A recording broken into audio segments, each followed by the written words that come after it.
that is working in Washington, D.C. and discussing and lobbying on Biafra's behalf.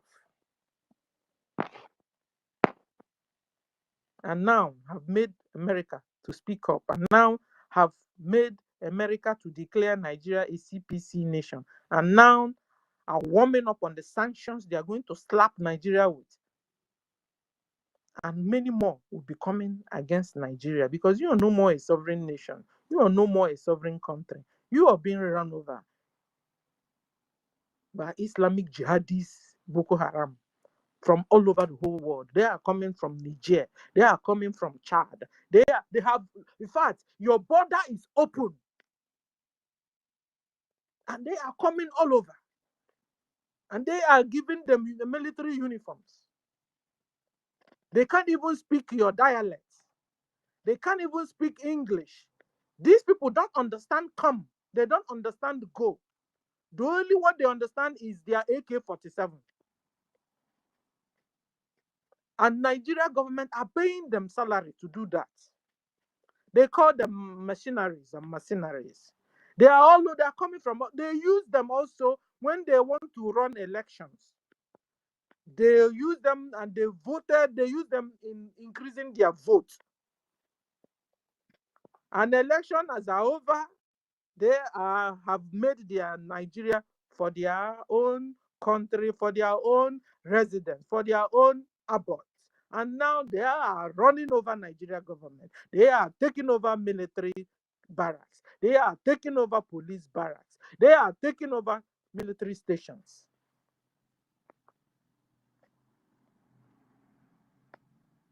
Nigeria government are dashing them Nigerian military uniforms. They go to the remote areas and give them uniforms and give them weapons and drop weapons with helicopters. Guys, you've seen the video. It's not hidden. Google it. Make research. You know really what is going on in Nigeria. It's not hidden. It's not hidden. So Christian genocide is happening in Nigeria. Don't be deceived about it. Don't be biased about it. Once in a while, you can hear little killing of Hausa here, Hausa there, Yoruba there, Yoruba there. Because you see, if you are not a Fulani Mujahid Arab, you are not really welcomed in Islam. And this is why when you go to your Mecca, guys, you've seen the video go viral. You see the video go viral. Where they were maltreating converts. Because those people are not Arabs. So if you're a Hausa and you have got yourself converted to Islam, you're still a slave, direct or indirectly. You know it. You have seen the video that went viral, where the converts, when they go to Mecca, are raped. The women are raped, maltreated. Because what? Because they are not 100% Arabs. So you'll be wondering, what is the advantage, after all, of converting yourselves, after all, when you are running away from being a slave and you have walked into slavery by yourself, for yourselves? Wake up, Nigerians. Wake up, Biafrans, and smell this hot coffee and go away from among them. They are no good. They are no good for you. They are no good. You sell your soul to the devil, and the devil still have nothing good to offer you after all. They rape your women, maltreat you because you're not an Arab. You can never be like them, my dear. You can never be like them. Hausa, you can never be like Arabs. You can never be like Fulani. Yoruba, you can never be like them. You can never be like Fulani. Biafrans that have converted to Islam. You can never be like Fulani. You can never be like Arab. You are not accepted. This is why when you go to your mosque, they will build another mosque for themselves and build a down mosque for you that are converts. You'll be asking what is of no use? It's of no use then. fact, very soon they will soon tell you, even the 72 virgin, that you yourself, you 72 will not be given to you because you're not Arab. Go and do your research very well. You are being deceived, my dear. You are being brainwashed, my dear. Wake up from your sleep. Nigerians, wake up. It's of no use. You go to Mecca. You are treated like a piece of shit because you're not an Arab. They maltreat you still. They maltreat you when you're not converted. Still maltreat you when you're converted. Then you must be a very stupid man and woman believing in such religion. You see them whooping their women like a piece of. They told you their women are slaves to them. Then being a woman, you'll be wondering why you got converted after all. Because this whole thing is about religion. This whole thing is about which God you want to serve. You want to serve Allah or you want to serve a sovereign good God. You make a choice. The choice is yours. Because every other thing is make me believe. Every other thing they come to against you is make me believe. They will tell you, is a herdsman farmers fight. Is a land grabbing a problem. Is village against village fight. Is a tribal fight. All are make me believe the real problem underground. The real problem, the foundational problem is your soul. They want to take you to hell. They want to make you serve their Allah. They want to make sure. That's why they are. You see, that's why I tell you, you can't stop a jihadist. It's a mentality. They believe when they kill you, they go to paradise and they be awarded, they will be gifted 72 virgin if you're an Arab. Because you see, if you're a Nigerian, I tell you, yeah, maybe they will dash you only one virgin for you because you're not an Arab. You must be a foolish you, a stupid you, to continue to stay there when your own Islam will only yield you just one virgin because you're not an Arab. You must be a very stupid person to continue to agree to be a Muslim because only you, because just you're not an Arab, they will build a special mosque for themselves, a luxurious mosque for themselves that are Arab, and you, a Nigerian, you, a Hausa. Hausa have suffered. In fact, a lot of them are not combating, they are not getting out. And we saw a lady crying last time. A Hausa lady, a Muslim, said, "What is that? Is it that it was written in Quran for Fulani to be killing all her brothers and sisters, Hausas? What is that?" She became sick and tired of Islam. A lot of them are sick and tired. And this is why you can also today, you see some Hausa Muslims speaking and condemning Fulani jihadists because they are sick and tired. They have now come to realizing that is after all, is a lie, is a takia, is a brainwash, is not true. How can you say I have become your Muslim brother and your Muslim or whatever, Muslim sister, and you're still killing me? You're chopping off my head. Then they are sick and tired. They said, no, that something is wrong with this religion. Something is wrong with this civilization, they call it. And all of them are getting converted and reconverted again out of. All of them are leaving Islam. And I clap for you. You jihadis, good job. Good job for you. How can you be chopping people's head off and you expect increase? No, you continue to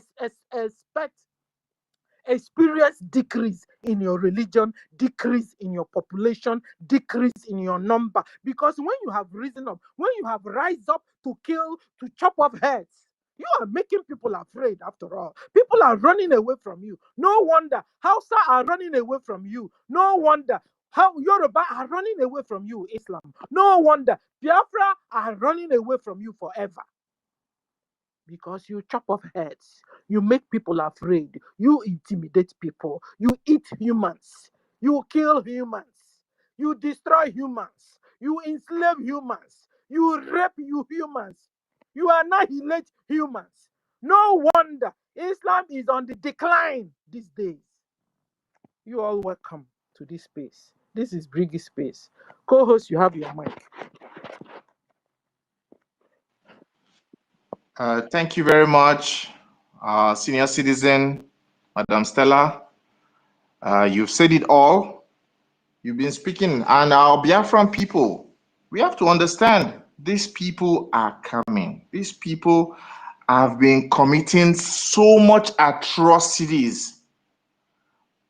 The fact that we know basically just 10% of what has been committed.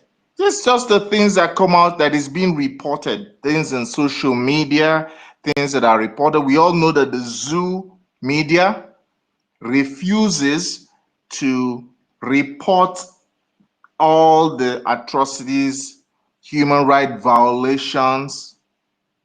You see one or two massacres. That is not all. That is not all. Do you know that I have some people that I know in Meduguri that sometimes this, whether it's ISWAP, whether it's Boko Haram, Ansaru, Lekarawa, whatever group they are called, Fulani headsmen, Fulani militia, they sometimes will show up in this community and force the entire village to cook for them. They will enter your house, sleep with your daughter, your wife, any female that they want, and then they will jump into their bikes and or their vehicles, collect money, taxes, and drive off. Those ones are not being reported. So this is the system that we all want to continue to stay on. That one or two times we see that they've committed some massacres, people that don't want to pay taxes, and it's not all. So Biafrans, be careful. I would like to rotate the mic around a little bit because let's not look like the host. We are hogging the mic. Rage and Fury, your hand has been up for quite some time. I think your hand is already getting tired. You can open your mic and speak to Biafrans and all our listeners. Thank you. Udewo, Wachine. Udewo, thank you very much. Am I coming out clear? Very clear, very clear. Take care. Oh, okay. Thank you very much, my brother. Greetings to you, great Biafrans all over the world. Greetings to your house.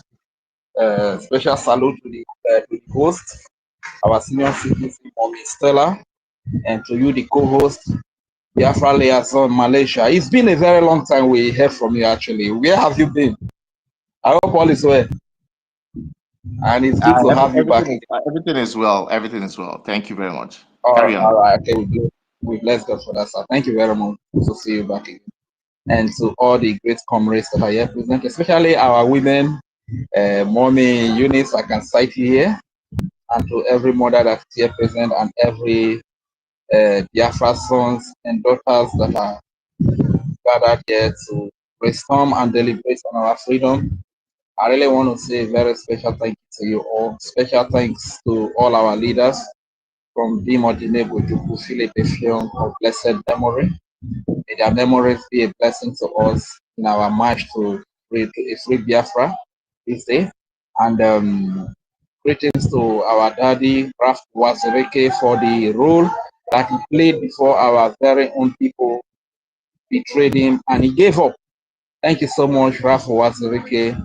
History will also be kind to you because you reignited the fire of freedom, and today I didn't even know anything about the Biafra stuff during your time and during Mazuna the kind of time. I don't know anything about this Biafra freedom. But thank God you reawaken our consciousness, and today we can speak about our freedom again.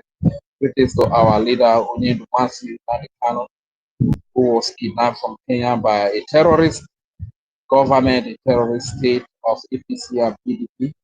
and extraordinarily rendition to Nigeria. He's been locked up for over 5 years in DSS dungeon, and many courts in Nigeria have ruled in his favor. Even I could remember the appeal court said he should be discharged and compensated.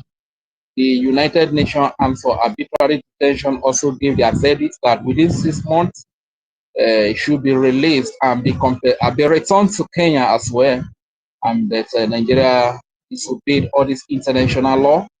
After they committed international crime against Onyedumazi Madikano by kidnapping, committing international kidnap and extraordinary rendition, they are still subjecting him to trial, in spite of the fact that there is nothing to hold against him. You understand? So that is the injustice that the Biafra man faces under Nigeria.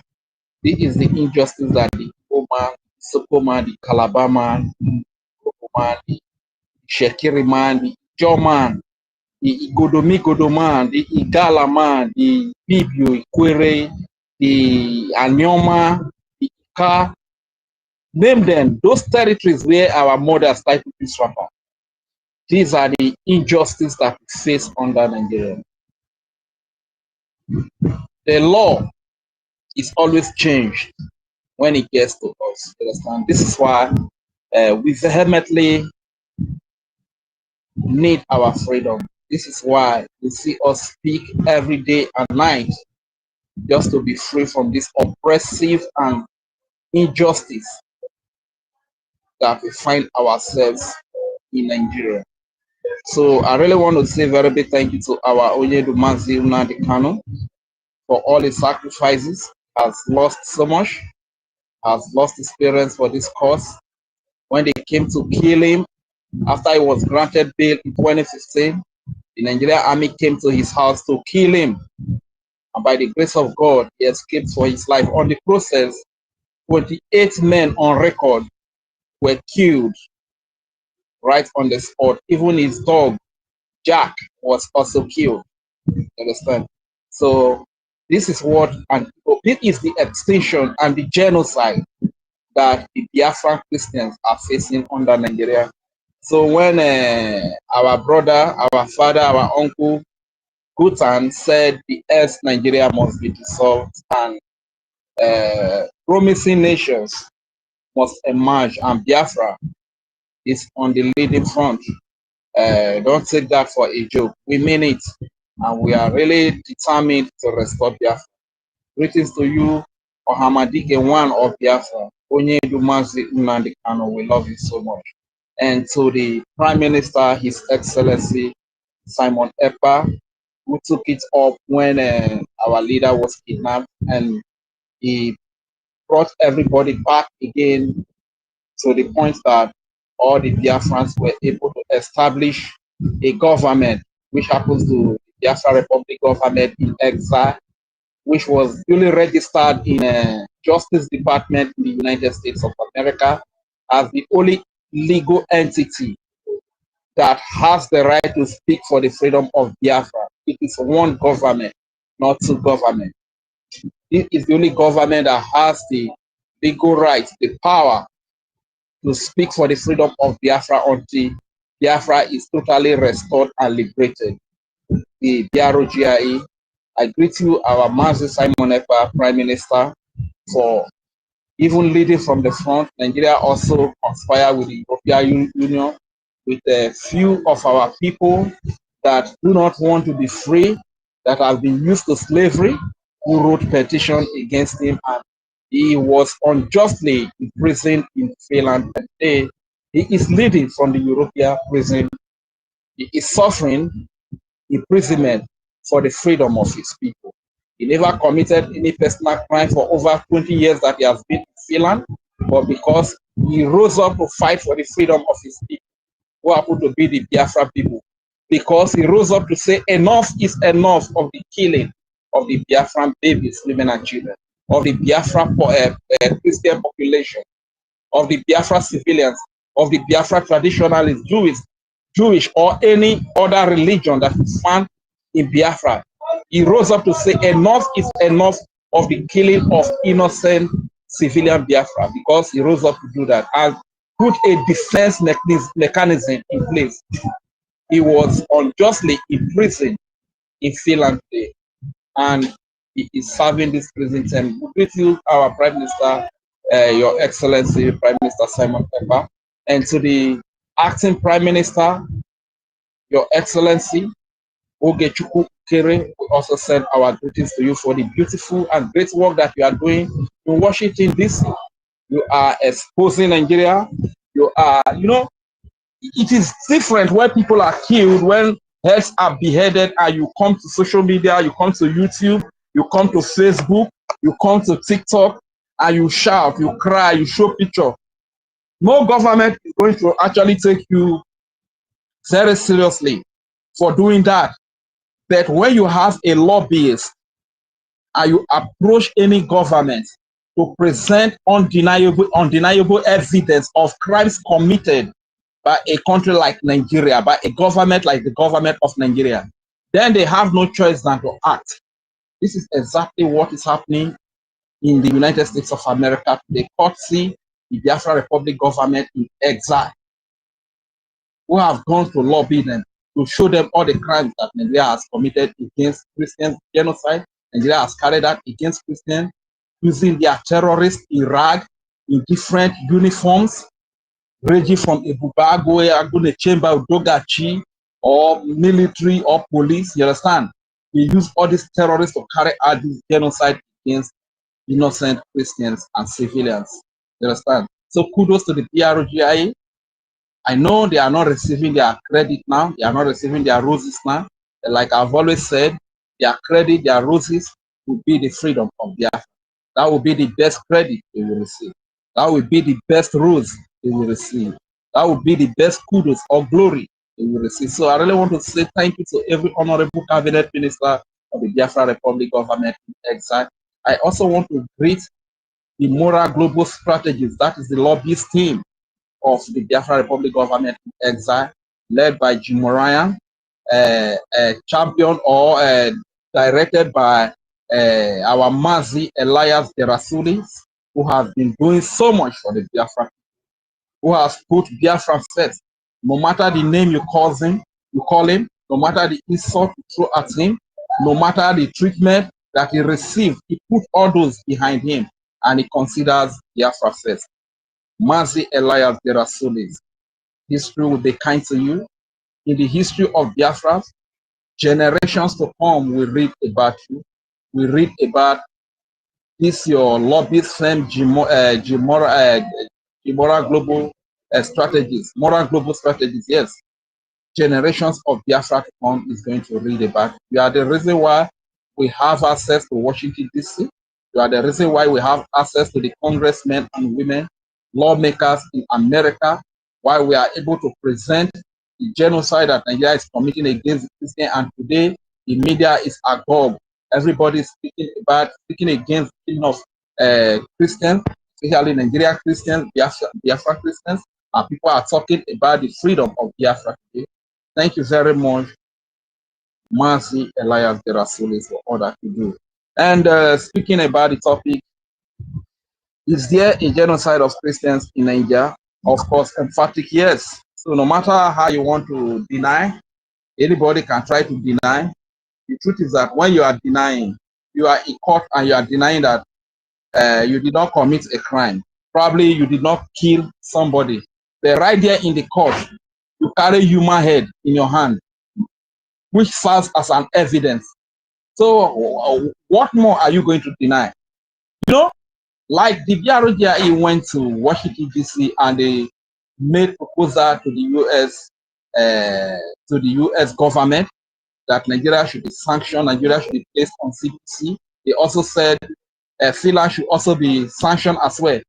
The reason why it's going to take a little while for the one of Finland to materialize is that apart from the crime of having our Prime Minister Simon Ekpa in their prison unjustly, that's the most visible crime that Finland is committing right now. But apart from that, Finland is not really committing any sin and known crime to anybody right now. You understand? But in the case of Nigeria, everything that the BRGIE government presented on a daily basis.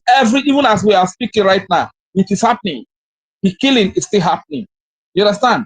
So that is why Nigeria is easily to be heard or can be quickly heard faster than Finland. So my people, there is Christian genocide that is happening in Finland. And like the analogy or analysis that the Honorable Minister of Information, kudos to him, we love it so much, Honorable Manzi Sonia Parawa, an analysis he was giving yesterday, or analogy he was making yesterday, that okay, there is a terrorist that is killing. There are emphatic and verifiable evidence from Adam that this terrorist is killing a lot of Christians on a daily basis. And the evidences are everywhere. Undeniable evidences, verifiable evidences. But there is an Adamu who also claims that terrorists are killing his brothers who happen to be the Muslims. That terrorists are killing his brothers. Now, Adamu is also claiming that the Muslims are being killed. Now there is an angel of God. There is an angel of God that God has sent to kill all of these terrorists.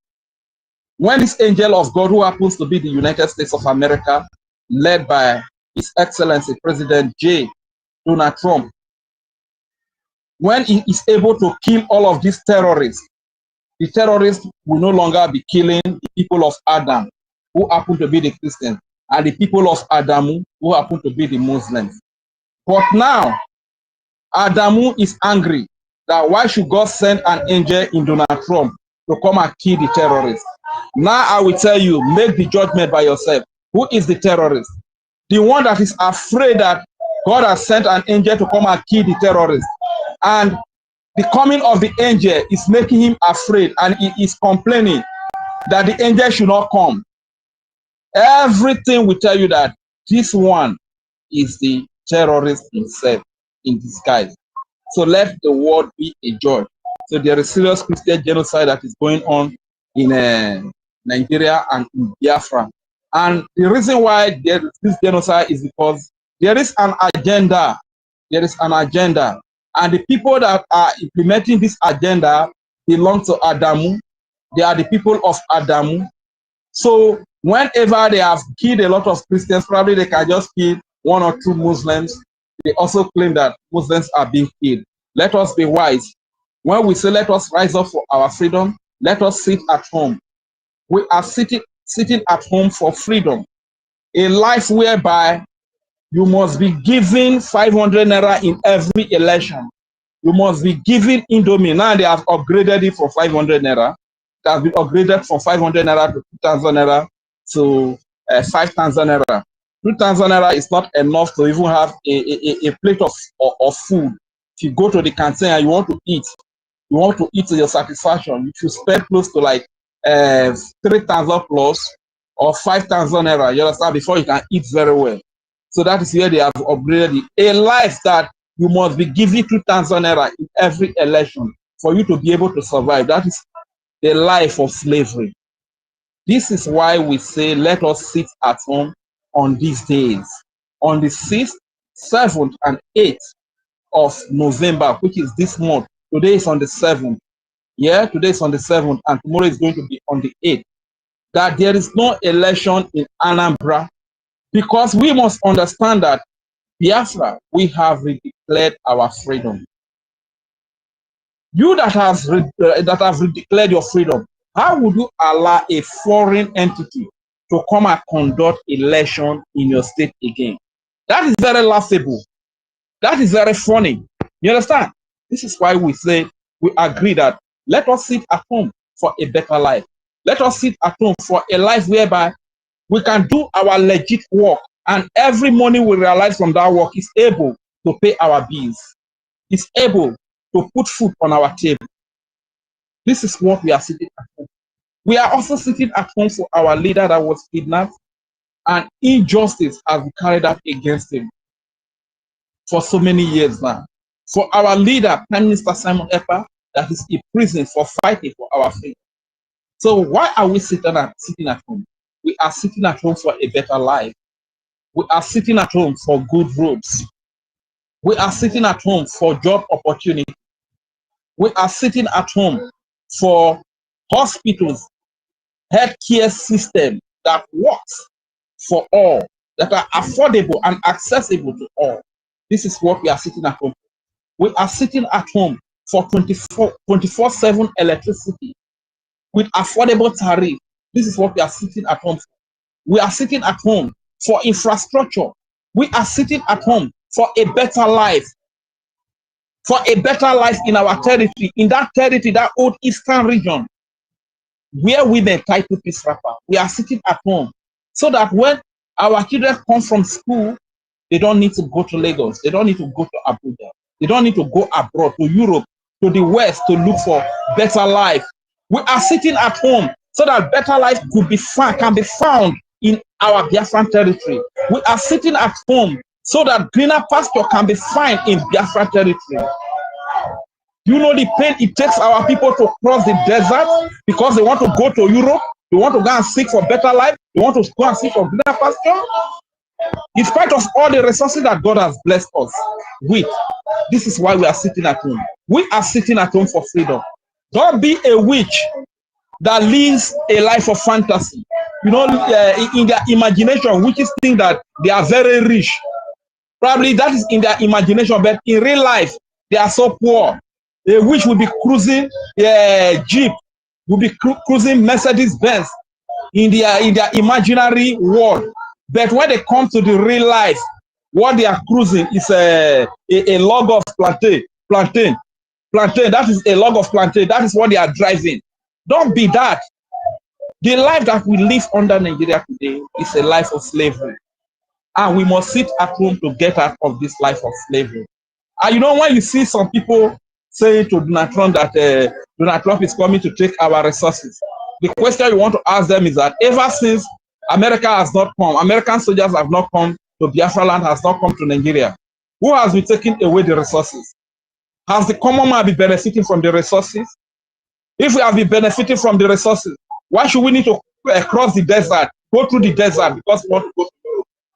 Why do we have to cross the Red Sea, where a lot of our people die, just because we want to go and find good living, better living, greener pasture, better life? If we have been benefiting from these resources, but I must tell you, Biafrans, that these resources have been hijacked by these foreigners that are managing this foreign entity called Nigeria. Because when you are under that entity, that entity functions on Islamism, it functions on jihadism, it functions on terrorism. And it is a foreign entity. This is why you see that whenever they want to select the next stranger or the next hireling to manage that entity, they have to go to the owner of this entity called Nigeria. And the owner is where? It's at Downing Street. Downing Street is located in Britain. You understand? We need to sit at home. We need to stand up and support our freedom to get out of this slavery. I know I've spoken for a very long time, but I will yield by saying this. America, your coming is a very welcoming one. But one thing you need to understand is that to fight against terrorists, you can't align with the same terrorists. It would be a very big mistake or a repetition of what happened in Afghanistan for you to come to Nigeria or come to Biafra and you align with Nigeria security agents in the name of fighting against terrorists. By so doing, you will equip them, give them weapons, give them training. But the moment you leave, what happened in Afghanistan will repeat itself. Everything you have given to the Nigerian security agent will be handed over to the terrorists, like it happened where the Afghan army handed over every military hardware that you gave to them to the Taliban. We don't want that repetition. So what we will tell you as you are coming to Nigeria or to Biafra, align with the Biafran people who have an army in the name of the Biafra Defense Forces, who are going to show you the way. And I even want to plead to the United States of America, His Excellency, our father Donald Trump, please kindly recognize the nation of Biafra, because it will even be easier for you when you recognize the nation of Biafra, which is going to serve as a safe haven for Christians, which is going to serve as a base to you. You can fight against these extremists, these Islamic jihadists, terrorists. You can fight against them better when Biafra is free and you have Biafra as a base. Just like Israel is like a base to you. You can fight against any extremist or any terrorist group from Israel because Israel is nearer to the terrorists than America. Biafra is nearer to the terrorists than America. So it is better you recognize the nation of Biafra, bring your military bases to Biafra land, and from there you can tackle, you can fight against these terrorists headlong. Because it would be a grave mistake that you come and you align with Nigeria military, because a lot of them that you see in the military, they are terrorists integrated into the military. You might be working side by side as an American soldier with a Nigerian army, not knowing that that person is an Islamic terrorist. It's an Islamic jihadist. He can just easily corner you and get rid of you. So what am I trying to say? As you are coming, align with the Biafra. Bring your bases, military bases to River State. Bring them to Enugu. Bring them to the ex-Delta State. Bring them to the ex-Cross River State. Bring them to the ex-Anambra State. That is where you will be safe. Your safety is well guaranteed. Even when the military, United States of America military come to our place, every youth in Biafra land is going to join the military to fight side by side with the American forces to get rid of all this terrorism, to get rid of all these Islamic jihadists that are committing genocide against Christians. So I think that is all I just have to say here. And somehow, if you have been supporting, please, the funding is very important. We are closer to our freedom than before. Those of you that have made sacrifices in the past, please don't allow your sacrifices to be waste.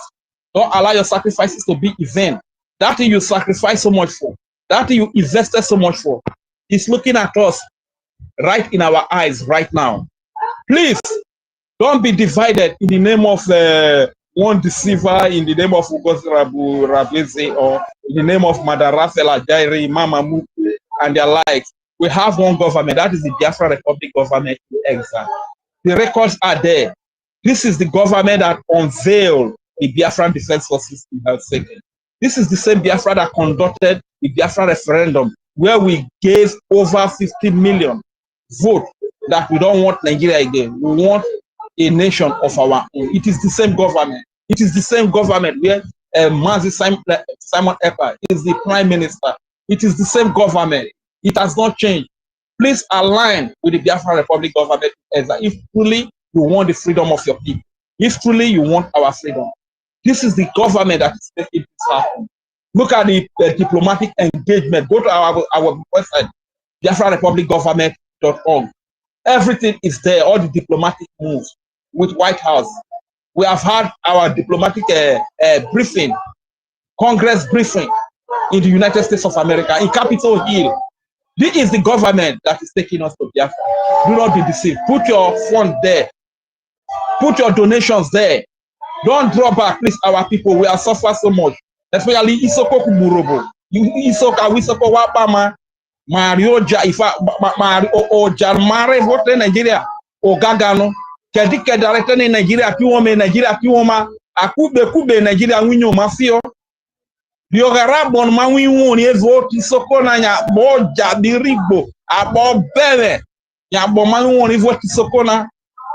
Marco Bokwinie Voman no ino big boze nino bo edo igodo migodo ika nyoma obe kalaba obi kweri gala igede idomi bibio shakiri jo mabobi mako makugbe mabobi na maini evo yini mana bobi bini brehize ya winzo e ya mana bobi brehize ya winzo e mete mabobi brehize ya winzo e deke ene na wigbo wona mati jiwe deke ene Male, edeki mawa edozie male do edewo male duje edeki nni ovona na wigbo wona eri majiji wo mabobi na maini evo ere gre enye galu ma ere gre kerase agalu makerase roto ekeno ekekugbe gale no gene rokuma o aron lele ni gale ma ogbe flerin mako makugbe abono we people be na be lo election arakuwe 500 naira nyibela bo araku 2000 naira nyibela bo aja kuwe no mora de dagbinyo emeterin bobi awun yero mamuzazo emezarin awun yero mamuzazo mora ni school bozi na ni lo lu mora gbipo beko asam ni lolu agbipo babuja asam ni lolu agbipo be wibo asam ni loli abo ina nyibela abo emonu we ye agbese jokuku we ari won abo ni bobi fi kane before le mori won abo ni kubo ese gbinirin ari ji wo mama won mama yere kubo ese gbinirin but o ma no rere emori won to ni school bosi no are nya wo kada ko higher purchase ni police atebe jado okada na moma the police ri la nere alweria they make a man abobi this school bozi no politician pokwe sana kanya yen ri le vivio lalwa wa ni sokona ya won abobi ene yare yen delele ma boba na ni ri yahuna kemina wona wi bori no ami bo igori ne mo na ri sawe yahuna wala mle ya no na iye mesa na iye meni no iye misono rejelele ma boba na rovie ne vivie lolwa na tu fikino aporo gaganya bo bene gbagbo jana isoko maresie mako bo kuba awoma kere ma horoko ufo mama na info me Biafra mati so de Biafra ma wete me ba ho mama bo o de Biafra nyo mama dere o de Biafra nyo mamo nwe wure roke mama Igbobi o de Biafra nyo o mamu nwe mu roki ni magbese ma roke mama Igbobi o de Biafra nyo security roko awo ma Igbobi o bona na wo gambari awufulani awi melurize ke are yi gumai kako bo makona would it be like that? Areje wa maga yo gbeke areje so we be kufie isoko kuburubu mako makubini efoma ni no big goze ni no be calabaze ni no big godoze ni no bi joze ni no bi shekirize ni no bo ika anioma ikwere igala igedi do mama bobi na maini evu ma bobi mako makugbe kere mawo fo mama ma waze ogbe vre ne ni ne Nigeria vavu bobo mahuye horia. Nigeria vavu bobo mahuye horia. Keva mare ruma jenu ye nano. Oke no matere Biafra maseriho. Nigeria vavu bobo mahuye horia. Nigeria vavu bobo mahuye horia. Keva mare ruma jenu ye nano. Okay, no matter where Biafra masereo aborufoma Nigeria vavu bobo mahuye horia. Nigeria vavu bobo mahuye horia. Kaza mare ruma jenu yenano. Okay, no matter where Biafra masereo. Thank you very much. I yield the mic here. Regent Fury is my name. Thank you, Regent Fury. Iwe no Noma. That's awesome. Awesome. Thank you very much. Our Academic Highness tutors, your hands have been up. You can, I'll just rotate the mic with you now. You can speak. You can put up your mic if you're available. Thank you. Thank you. I'm not Academic Highness, so be good. Your pass. You even pass. Your pass. You know, pass. I did lawyer. You know, pass. Be good. Senior citizen Stella Ndewo, thank you for hosting us. Our co-host, Biafra Liaison Malaysia, thank you so much. Thank you all, Biafrans. Rage and Fury, you teach us that song. Yeah, please permit me to greet my people. Oh, just few seconds. Mazi Onyeka Ndewo, maybe this should be Onyeka one. Wait, let me check. Because everybody, Onyeka one of Biafra land. Ndewo. Ekomdo Pupuro, Rage and Fury, Ekomdo. This should be a Simon Ekpa Chicago. Oh, the beautiful lady, Ekomdo, Medi Toti, Ekomdo, senior citizen Ben, Ekomdo, Emedio, Nweze, Emedi, get why, Augustina, Mazi Elias. You know, Mazi Elias, somebody thought it was our Elias that was in the space the other day. This your name is confusing. No, Ekomdo, Simon Ekpa, Ekomdo, Nero, Ekomdo, Chizoba, no, Mystic, no. Maazị Anna nnọọ, Solomon nnọọ, John Eje nnọọ, Chukwu kpụkpụrụ welcome to Vision, Holland long time nnọọ, Ihu the HOD nnọọ, Dr. Freedom Polycarp Chibike Ekomdo kpụkpụrụ wo, Mighty V nnọọ, Lord Sirius nnọọ, Omarish nnọọ, Ikechukwu Doris Friday. Oh, this Friday just, correspond to today. Correspond with today. Sorry, today is Friday, and we have Friday in our space today. Again, what a coincidence. Welcome, everyone. Thank you so much. I really appreciate this space that is being hosted right now by our senior citizen. Not to everyone. Please, if you have not shared the space, what are you waiting for? Kindly share the space. There is joy in sharing the space because share the space. Can you still hear me? Yeah, call entered. Sorry. Share the space, share the space, share the space. Very, very important. It doesn't cost any AJ or AJMA to share the space. Because just click that button because this is the time that BIAFRANS should gather and you'll get update every day, every day, every day. So my people, the topic says, is there genocide of Christians in Nigeria? Sit at home.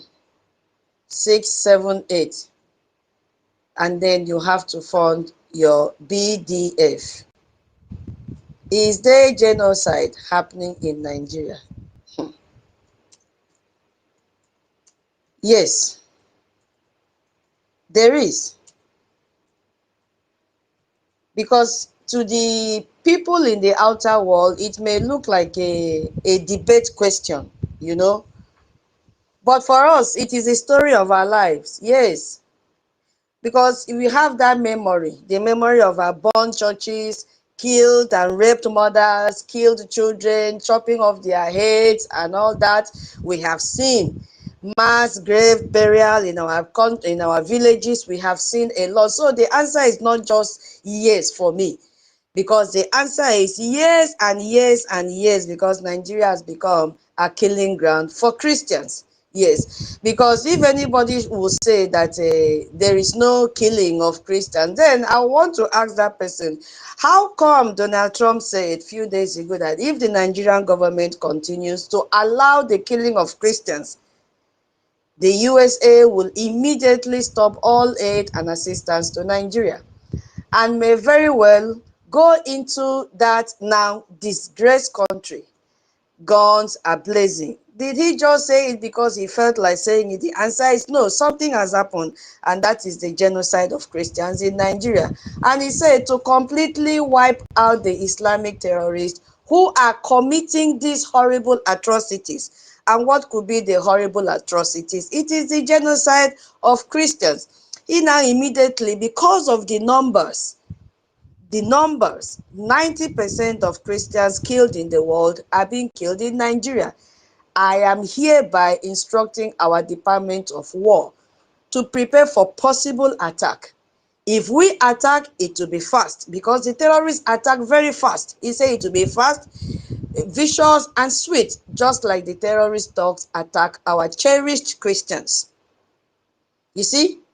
Warning the Nigerian government that they should better move fast.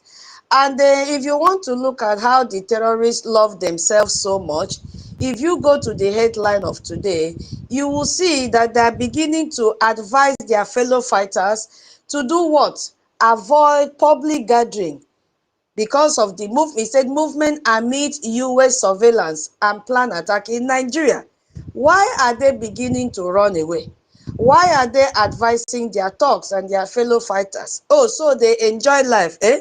Life is sweet, right? But they are taking lives away from every other human being that are supposed to enjoy the free life that God has given to each and every one of us. Why are they panicking? If there is no genocide, how come Willie Moore is now asking for accountability? He has come out and accused the federal government of Nigeria of failing to justify the billions of dollars in military assistance that they have received from Washington, D.C. Yes, alleging continued killings of Christians in the contraption called Nigeria. A lot of evidence are out there. So there are killings. Genocide is going on. We have the statistics. Even though they are jumping out, disclaiming it, denying it, we have statistics. More than 100,000 Christians have been killed since 2009. And this year alone, just this year alone, the report has it that now it has passed 7,000. It has passed 10,000. We are no more working with the numbers of 7,000 because it has exceeded that number by now. Right now, as we speak, they are still killing. Evidence are out there. In fact, it became worse when Nigeria was designated as a CPC. We have seen targeted churches that have been killed during Sunday service. They target them, they kill them. Because these people are so desperate to destroy our faith. They are so desperate to destroy our communities. We have seen Christians, farmers in the Middle Belt, who have been driven out of their ancestral land. What do we call this if it is not they are being out there, driven out because of genocide? They have grabbed their land. We have seen terrorists like Boko-H and the Islamic State, ISWAP. They have stated their goal is nothing more than to establish Islamic Caliphate and eliminate every infidel. It is not hidden.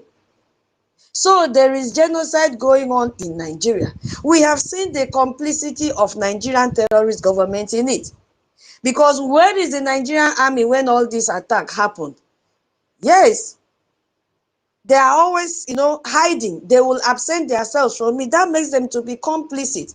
Where is the justice? The perpetrators are rarely caught. They've not even arrested any one of them. We see a few days ago, we have arrested this one.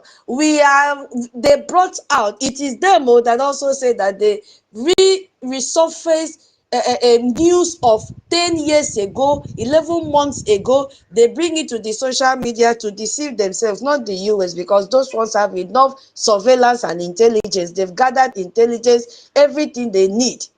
So they don't even believe in the news from Nigeria anymore because their news are filled with lies.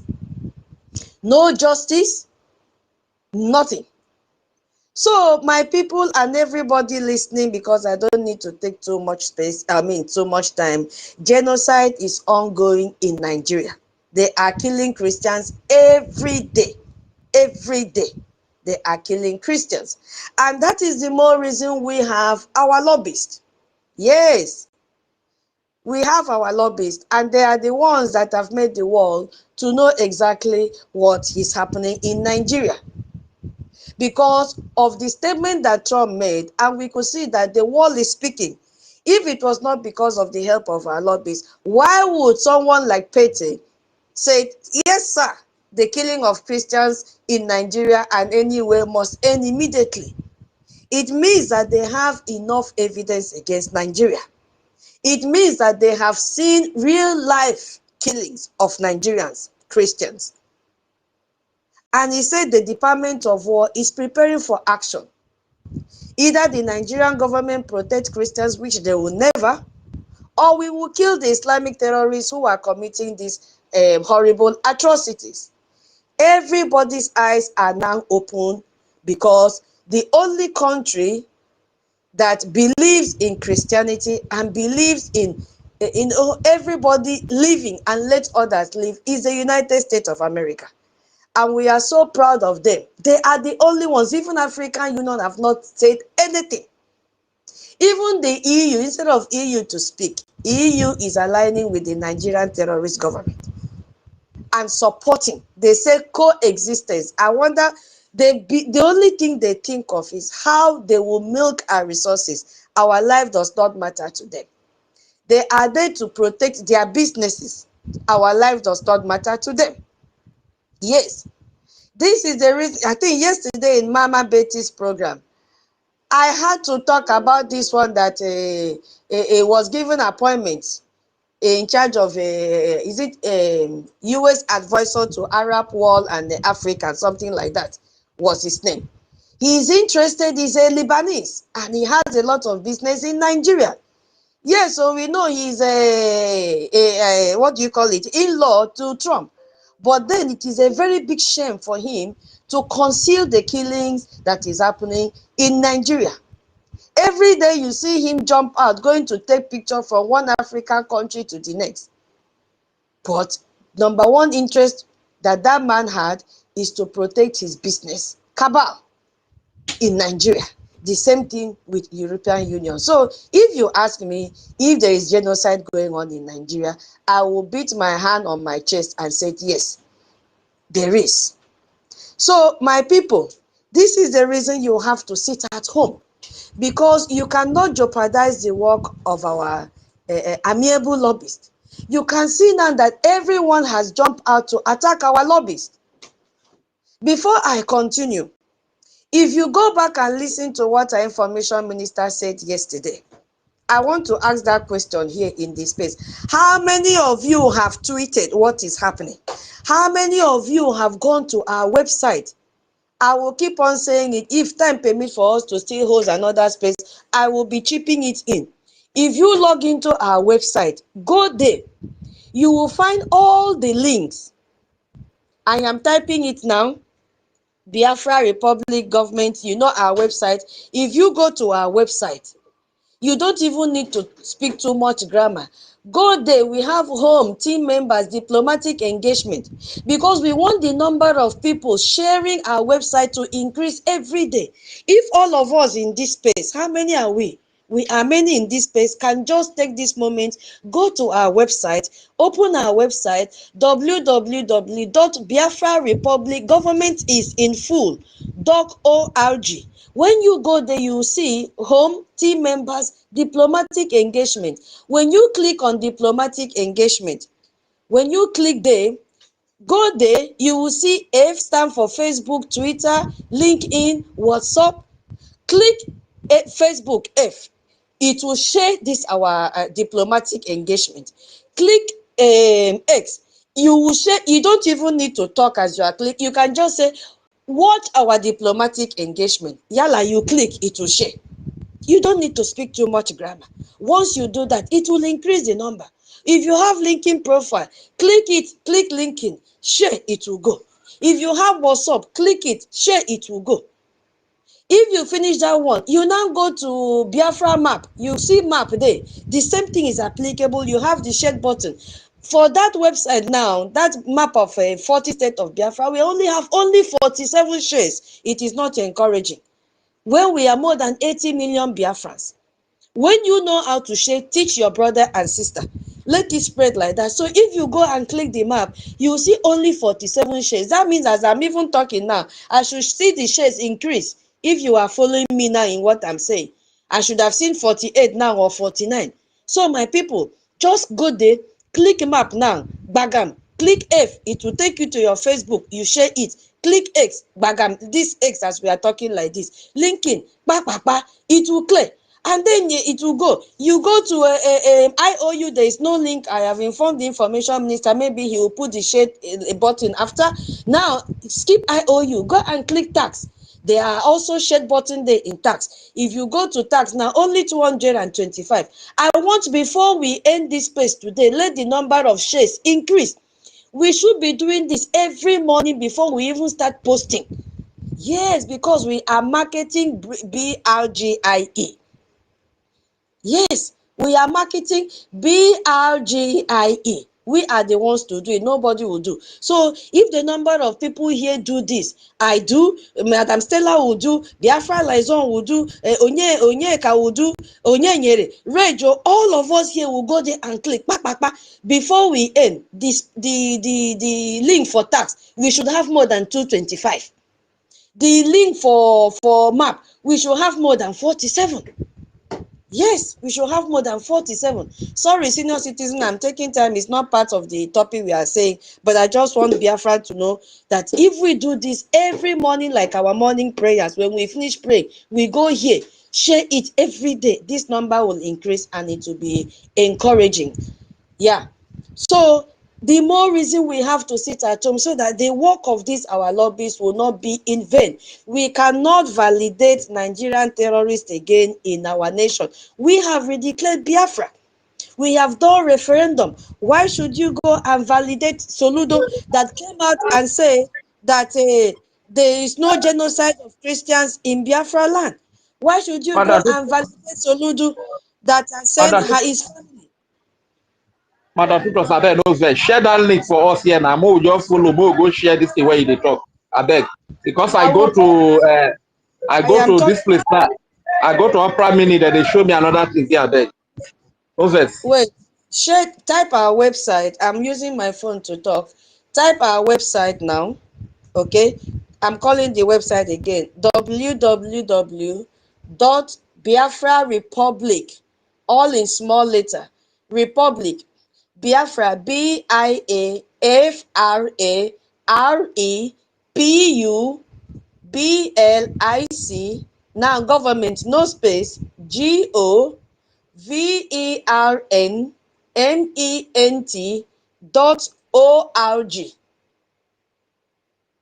Okay.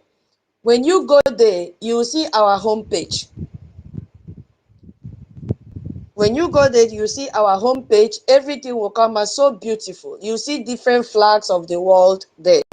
Now, even if you want to share this homepage, like now, the homepage only have 101.9K. It's so low.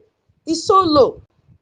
1.9K is so low. So you can also share our homepage. There is F there for Facebook. If you have Facebook account, you can share and say, visit our website for more information. You don't need too much grammar. And then you share. You can also share it in this X. Visit our website for more information. Bagami to go. Now, when you finish there, you see no need for team members, except you want, let me see if there is link for team members. There is no link yet for team members to share team members, because our team members they are not important. This is not the time to share who we are now. So that maybe that is why our information minister did not share, because they are very busy. They are not after showcasing of who they are. Everybody is busy now, so there is no share button there. I love them so much. Their professionalism is top notch. I love them. If you go there, you see their beautiful, organized faces. People that are filled with seriousness. We love them so much. Then you see now diplomatic engagement. You click there. There is share button there. The same thing, you click share in your Facebook. You can say, see our diplomatic engagement, see our ongoing any English you like, type it, bagam, you share. Then you go there to our map, because everybody now wants to know who we are, how organized. You can now type and say, oh, we already have structures. Visit our 40 states of Biafra Confederation, bagam. You see? And then the tax thing. I don't know, Reg and Fury, if you got it now. Or our co-host can also go here and share it in the jumbotron for everybody to see. I no get time. I don't search tired. They not they are even bringing some whether BG something. I waited they bring. I couldn't get it. Biafra lies on check a X profile of check media team X profile. It has been shared now. Okay, thank you. All right, let me check it.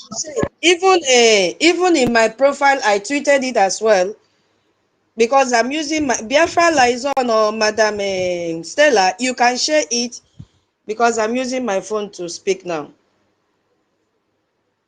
Okay. So, my people, you have to sit at home. You cannot validate Soludo that has brought a terrorist to kill us. You must sit at home. It is a must. It is an order.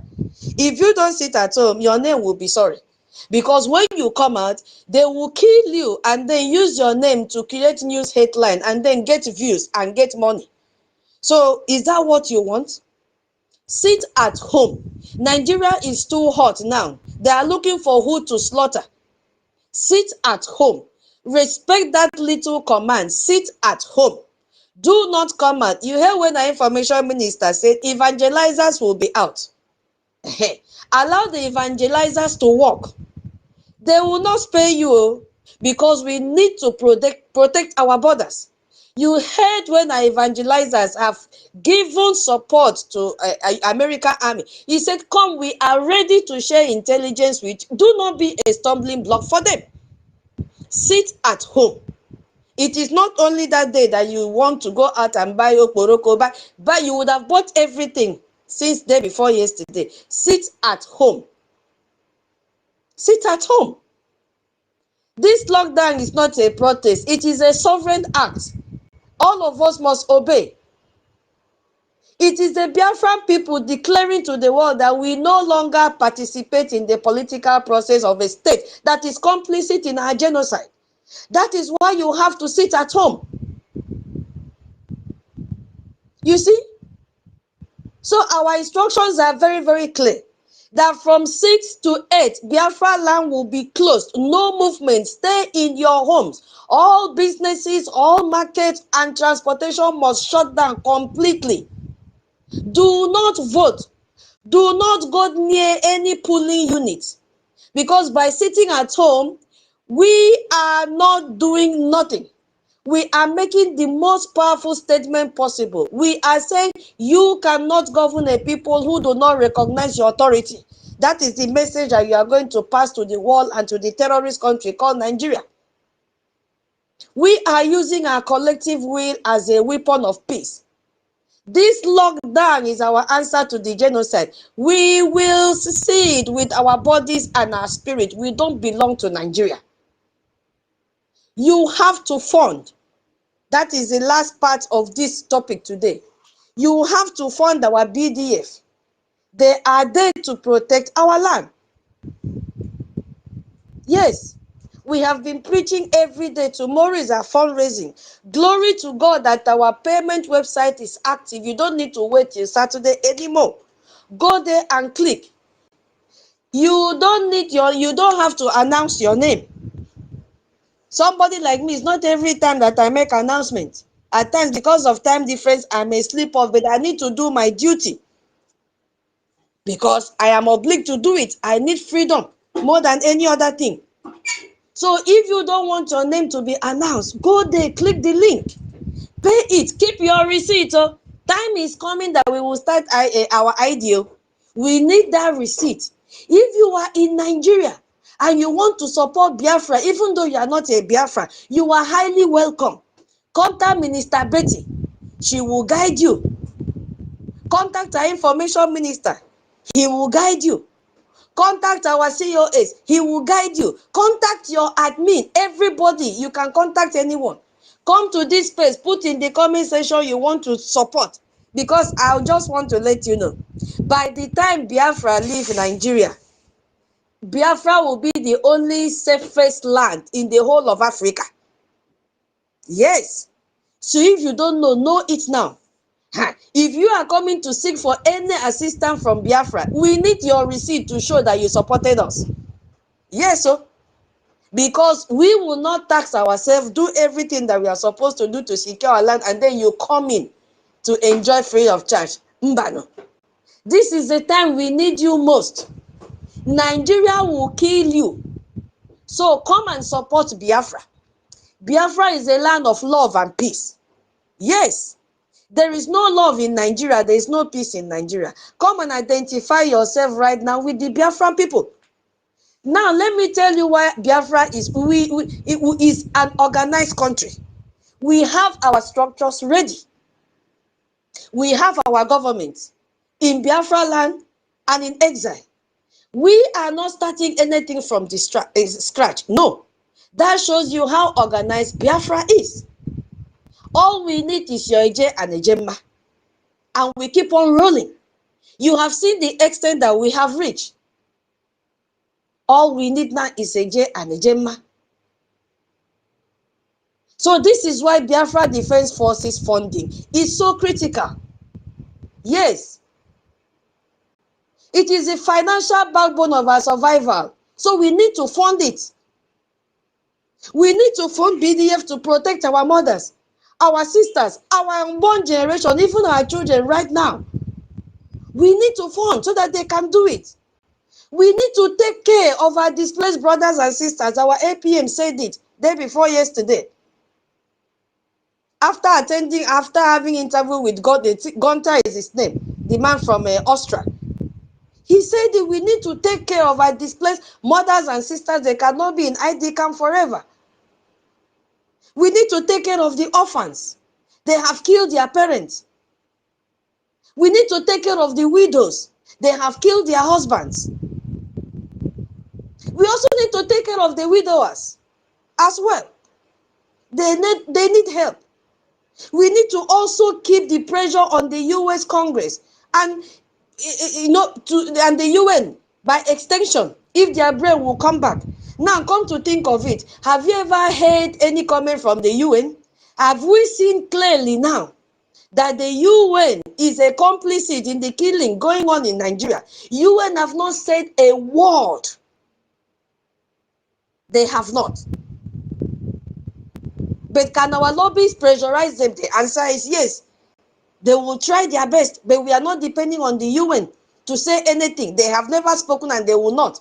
African Union have not said a word and they will not. Because all of them, remember the program we had a few days ago about the financial networking for terrorism. Africa is the center and Nigeria is the hub of it all. They are working together.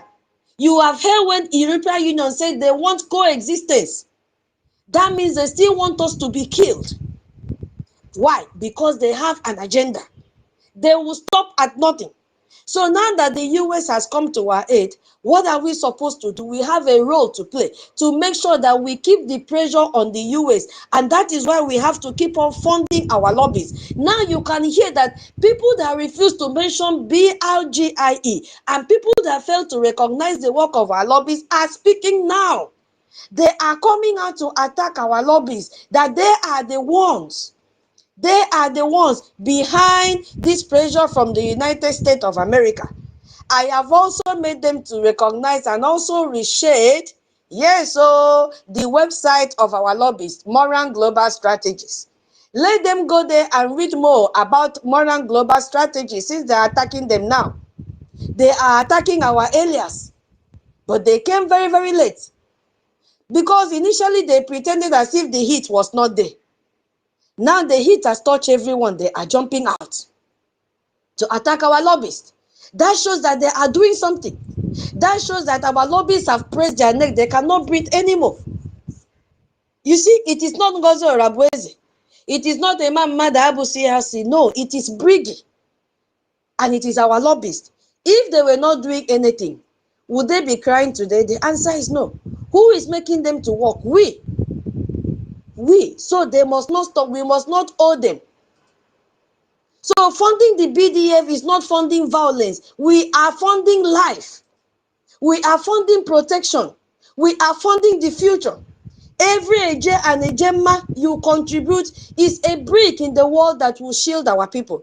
It is an investment that will one day stand between our families and the terrorists. You need to invest in our IOU. Your money is not wasted. Those of us that have been sitting on the fence, you can now see that the tempo has changed. We need the IOU. When you give us 1,000 Ejema, you are going to get 2,000 Ejema. We give you 100%. If you give us 10,000 Ejema, you are going to get 20,000 Ejema.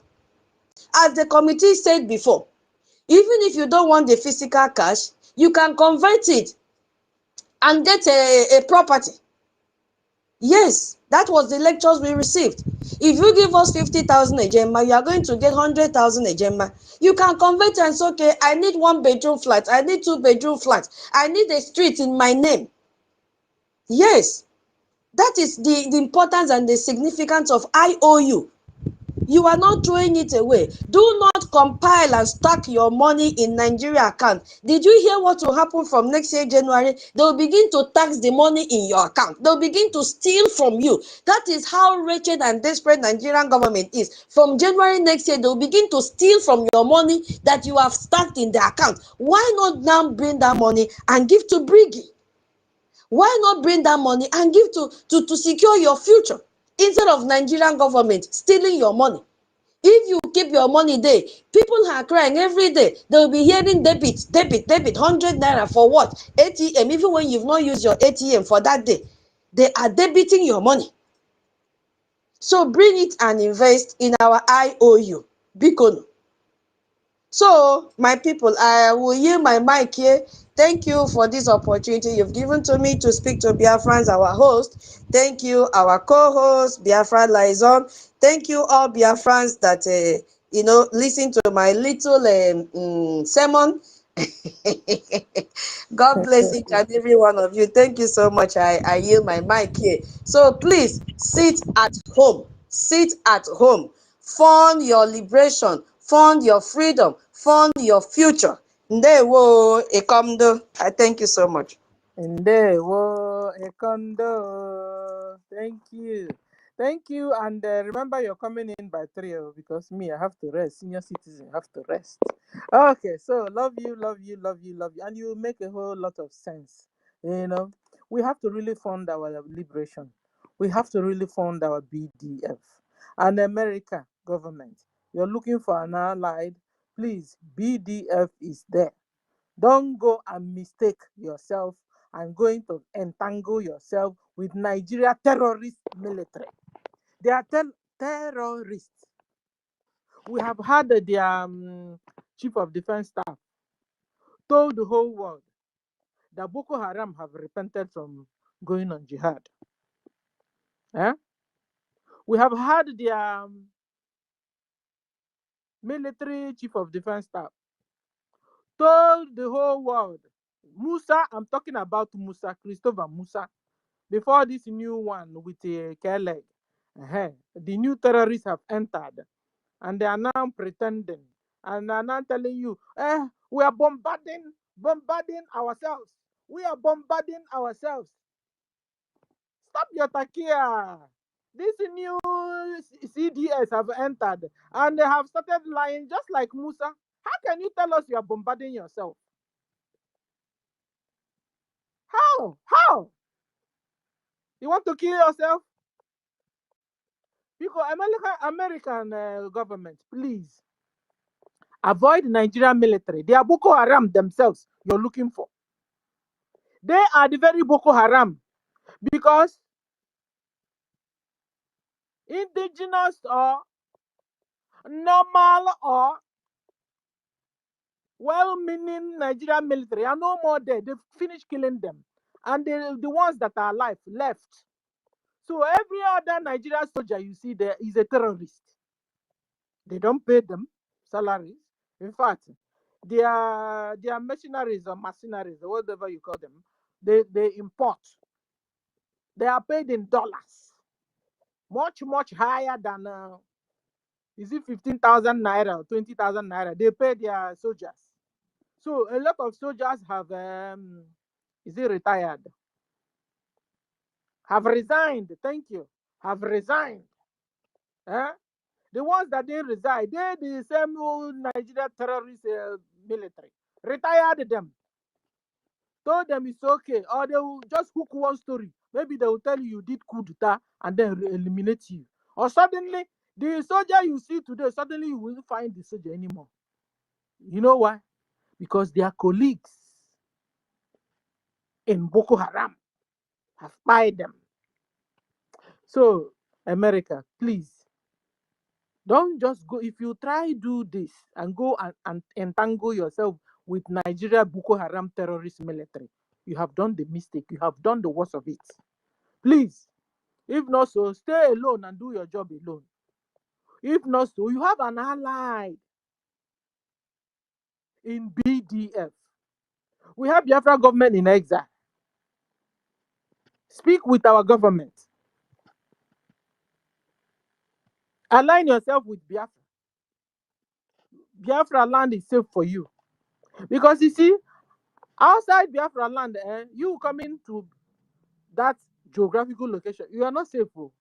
Because if you are going in the midst of the enemies you're looking for. So the only way to make sure what you're doing is clear, have an ally with Biafra. We have Biafra government in exile. We have de facto government in homeland. We have been able to create a state within a state. We have done our self-referendum. Over 50 million Biafrans voted yes to exit Nigeria. Biafra nation have been redeclared. So where we are now, American government, where we are now, we are eliminating all the presence of terrorist Islamic Fulani Mujahid Arab Nigeria government out of Biafra land. But then we need more help because we don't have ammunition the way our enemies have it. Yesterday, the Nigeria government went to procure Alpha jet. Normally, they have Tucano jet fighter.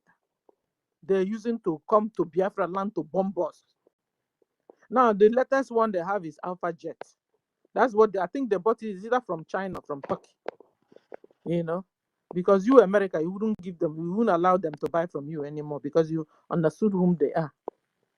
So this Alpha jet they bought, they are using it to bomb our land in Biafra land because they are facing off with Biafra military in Biafra land. So if you really want to help, you enter into Biafra land, you launch attack from there. And then alongside with the BDF, and they will also let you understand the real thing going on. And then people you have to save because Christians are all over in Biafra land, also in Nigeria, and they will be able to, direct you where to go to and where not to go to. So we have a good ally with Biafra military, Biafra Republic government in exile, and de facto government in homeland. We are well established. The only thing that we don't have ammunition, we don't have much money like terrorist Nigeria government, and we are still fighting them off. And then Nigeria government have also imprisoned our leader, Mazen Nandekano, and they have also imprisoned Simon Ekpa in Finland via Nigeria and Finland government did it. So we need a tangible help, America. Mr. Trump, President Trump, we need a tangible help. All the congressmen in US Parliament, we need a tangible help. Christians are dying. I mean, what's the essence of we being? That is the essence of we being brothers and sisters. Bible said we should be our brother's keeper. Muslims are looking out for each other. Christians should be able to look out for each other. I want to appreciate the American government for the job you're doing already. Please continue. Until these jihadists we see today, we shall see them no more. That's when you will stop. Please run. We need an immediate help. Thank you. Mazen Onyeka, you have the mic. You're welcome, sir. Thank you. All protocol observed. Yes. Is there genocides of Christians in Nigeria? Yes, that is the question. That not that you don't know what is going on, for those who are trying to downplay the truth, I want our people to, including friends and all over the world, to know the kind of follow us closely, follow what is going on closely, so that you understand what is going on. That Biafran people are not disseminating iota of propaganda or lies. And also you understand the contraption Britain fraudulently was joined together for its self-interest. You understand the need to support Biafra, that we are not fighting because we hate anybody or we want to, because of natural resources or whatever they want to. We are fighting because it's obvious beyond reasonable doubt that we are incompatible. We cannot coexist. We have nothing compatible with the people Britain for joining us together. And for what we are doing is to serve humanity and also to make sure that people within that space develop the best gifts God gives to them for the help of humanity. With this contraction, the good of the people, the best of the people will not be out. They will only continue subjecting the people into illegalities that will be to the detriment of the humanity across the globe. When they say genocide, what is genocide, by the way? According to Google Dictionary, genocide is the deliberate, systematic destruction of national, ethnic, racial, or religious group. Brief. When you look at what is going on in Nigeria, including those who come to debunk it, including the pulpit bandits, and when we say pulpit bandits, please understand it. Pulpit bandits are the fraudulent acclaimment of God, not all. The fake one, the Islamic terrorists planted acclaimment of God for to advance Islamization and Islamization. Their jobs are to divide the people by piecing every of their building the business centers, giving them different with their different pattern to cage the people's mindset, to divide them from standing up for their united for their common goal, and also to impoverish the people mentally, physically, to continue weakening them mentally, making them to become cowards, thereby telling them to be praying for the unsustainable, unworkable, incompatible, fraudulent union called Nigeria slaughter camp, while their people continue advancing their agenda to Korea in Atlantic Ocean, which I, including number many Biafrans and other people, have promised them that they will indeed read this Atlantic Ocean. But as long as they're bending down to dip the Quran, we will push them into the ocean. The ocean will consume all of them. This is our promise. It's our promise, and we are going to make it happen. If they fail to, if fail to desist, and thereby they will lose everything, even the way they dominated again, already dominated, they will lose it. The real owners of the land will take up their land. That is our promise to these invaders, these terrorists, Fulani, nomadic, evil, greedy, murderous, blood-sucking terrorists. We are going to tell them that nobody is monopoly of human destruction on anything, but being that we are humanistic life values, which is originally in our blood, we did not learn it originally from us, one of our philosophers. To tell them that they are not monopoly to that. We are going to activate that spirit of tit for tat, and our own tit for tat will be our own revenge will be multiple. That is 1 to 5. If they kill one of us, we kill their own 5. That is what I'm proposing to. I am telling to every indigenous population that stand for truth. Prepare yourself. Every youth, prepare yourself. You see, even as the leader of the world is coming to do what is right, what a true leader will do, what a humanistic life value leader will do, what 3 world leaders will do to make sure that put an end to this. Also prepare yourself. Every youth in our land must activate the spirit of warrior. Whether you are a girl, whether you are a man, a woman, a lady, use that your beauty to fight your enemy. Yes, use that your beauty to fight your enemy. Know what you have to do. This is not the time of you going around to gossip, trying to go for those who are killing your own people, trying to frolic it with them, falling into their hand because of money and what money can buy. What we are fighting to achieve is most important, is more than anything man can buy or man can build.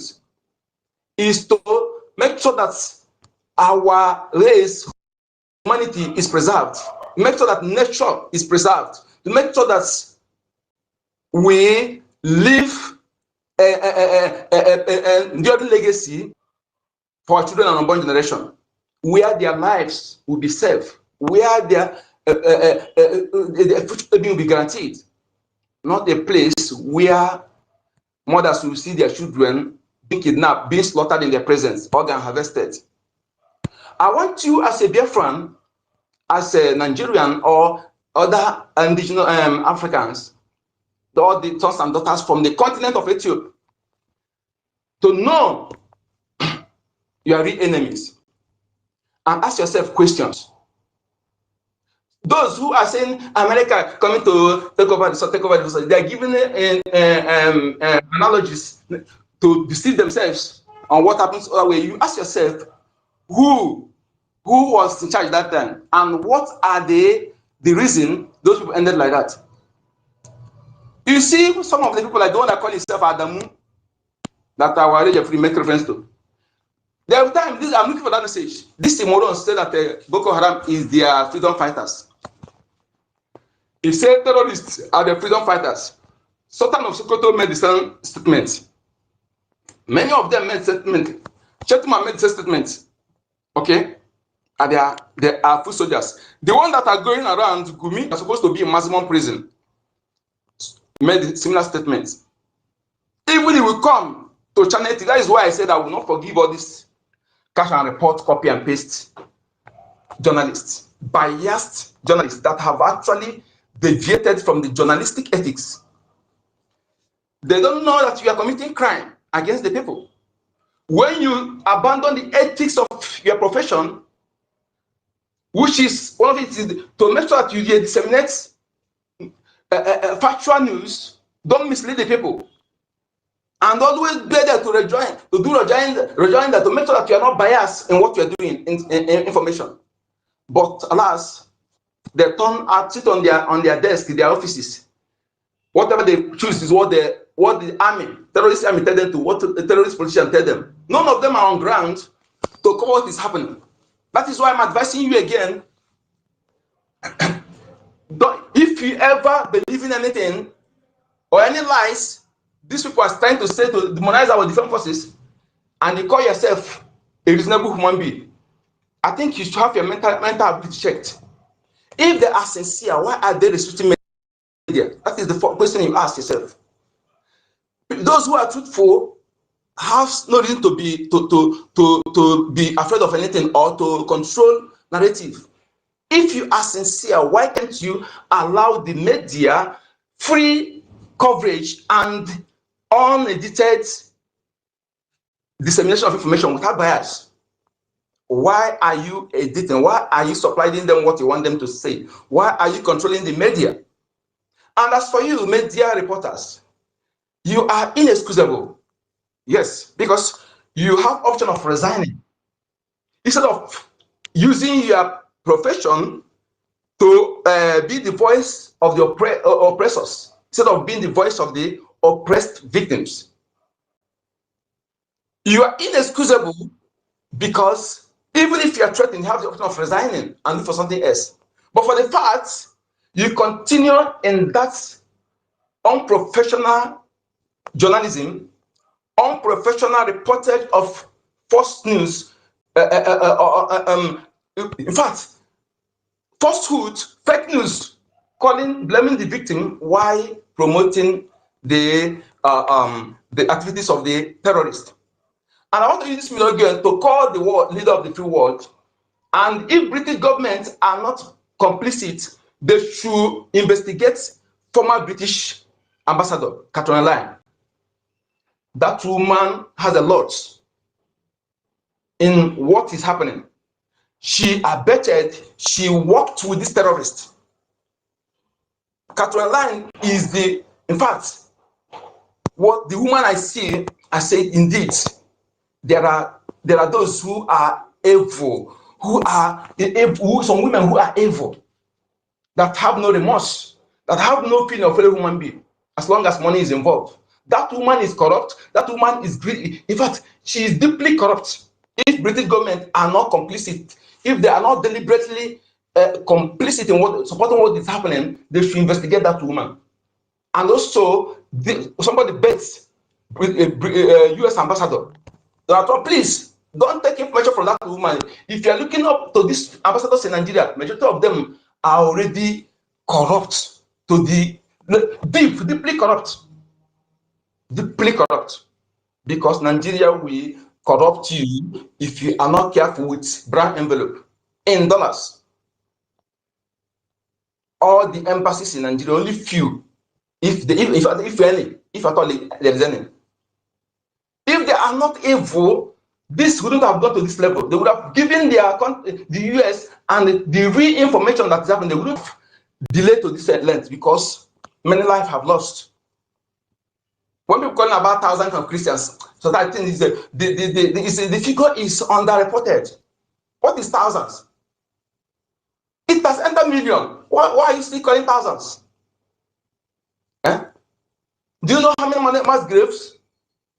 That's the people that they show you, the one you see. Do you know that these people, they go and they dig mass grave already on standby? Standby already. They will cover you to understand. The one that gather the people, and they are killing them, they are putting them there. Oh no, you cannot. After they cover it and use leave, put that place, you can never know what happened. You think that people that they are missing, don't know that they will slaughter them and harvest their organ and put them in that mass grave. If anybody is doubting me, if you have any detector, ransack the entire forest, then you will be shocked. Is it the one they're dumping in well? In well, they are slaughtering them and dumping them inside well. Is it one, or how many am I going to talk? Is it the ones they gather, they burn them, they set them ablaze? Let me tell you something. Sometimes some morons, we don't know how rage we are, how the anger in us, without apology to any moron, you say that we are talking. You know, one thing that you be the one to turn people to beast. And when the people you turn to beast begin to destroy you as a beast, do not complain. Because rainmakers must not be afraid of the thunder and storm that follow the rain. Because when you make rain, you are making that rain to fall out of the order or will of the nation. And the nation anger must come via storm and thunder strike. And when it comes, do not be afraid. This is message I'm giving to the DSS director, Attorney General of Nigeria, Justice Omotoso, and the likes.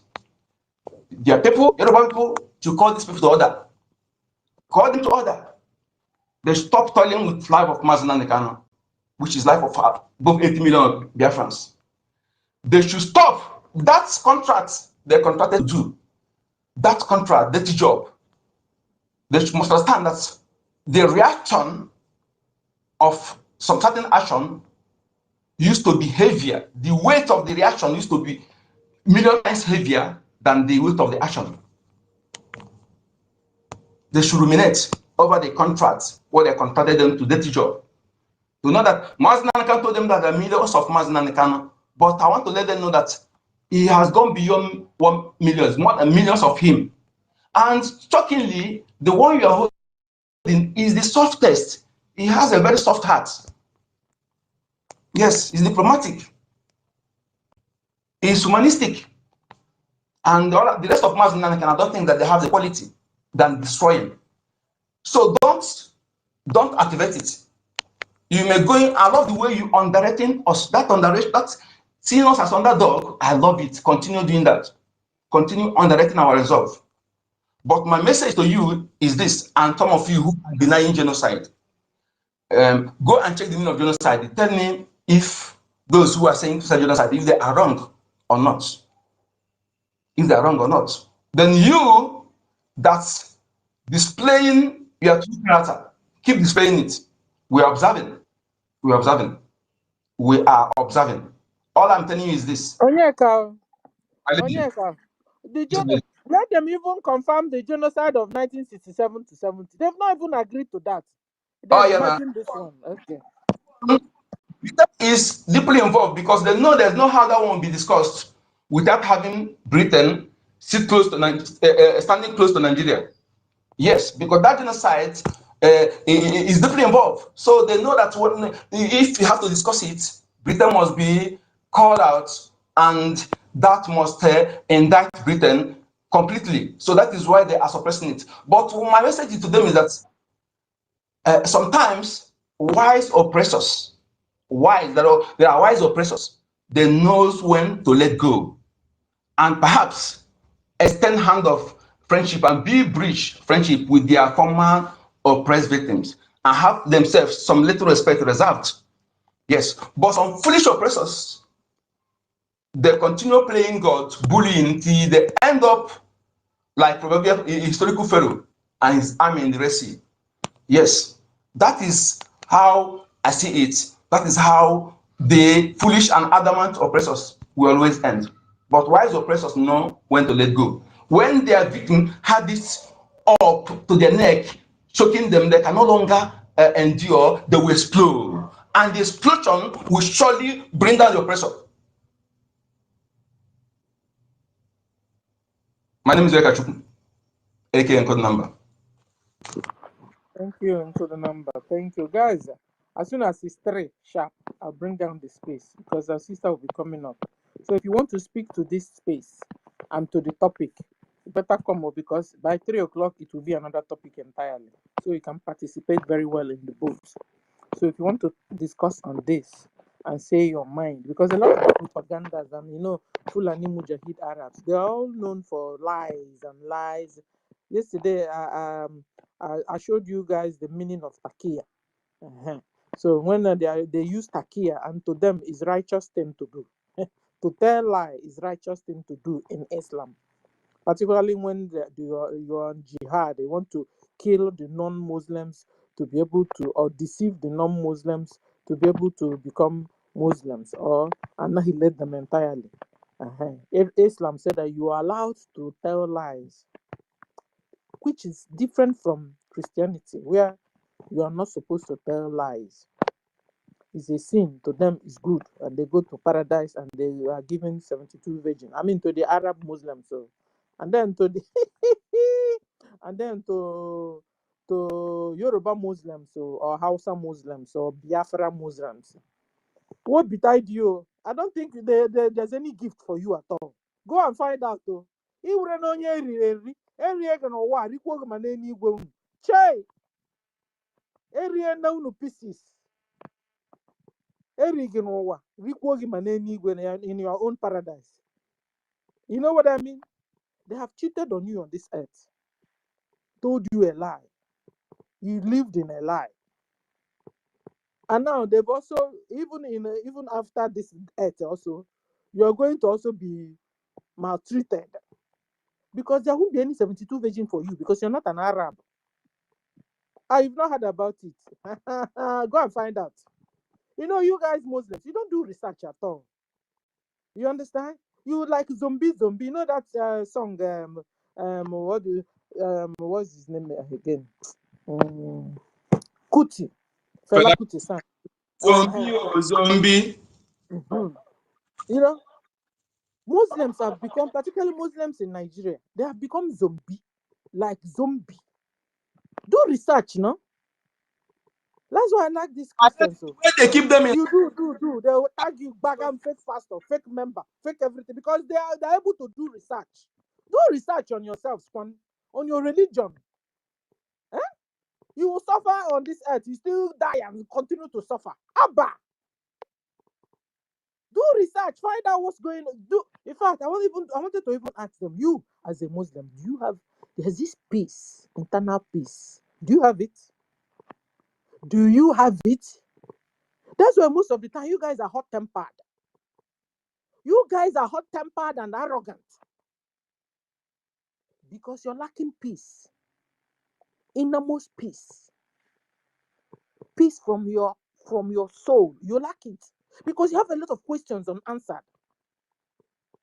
You have a lot of questions unanswered, and so you have become restless.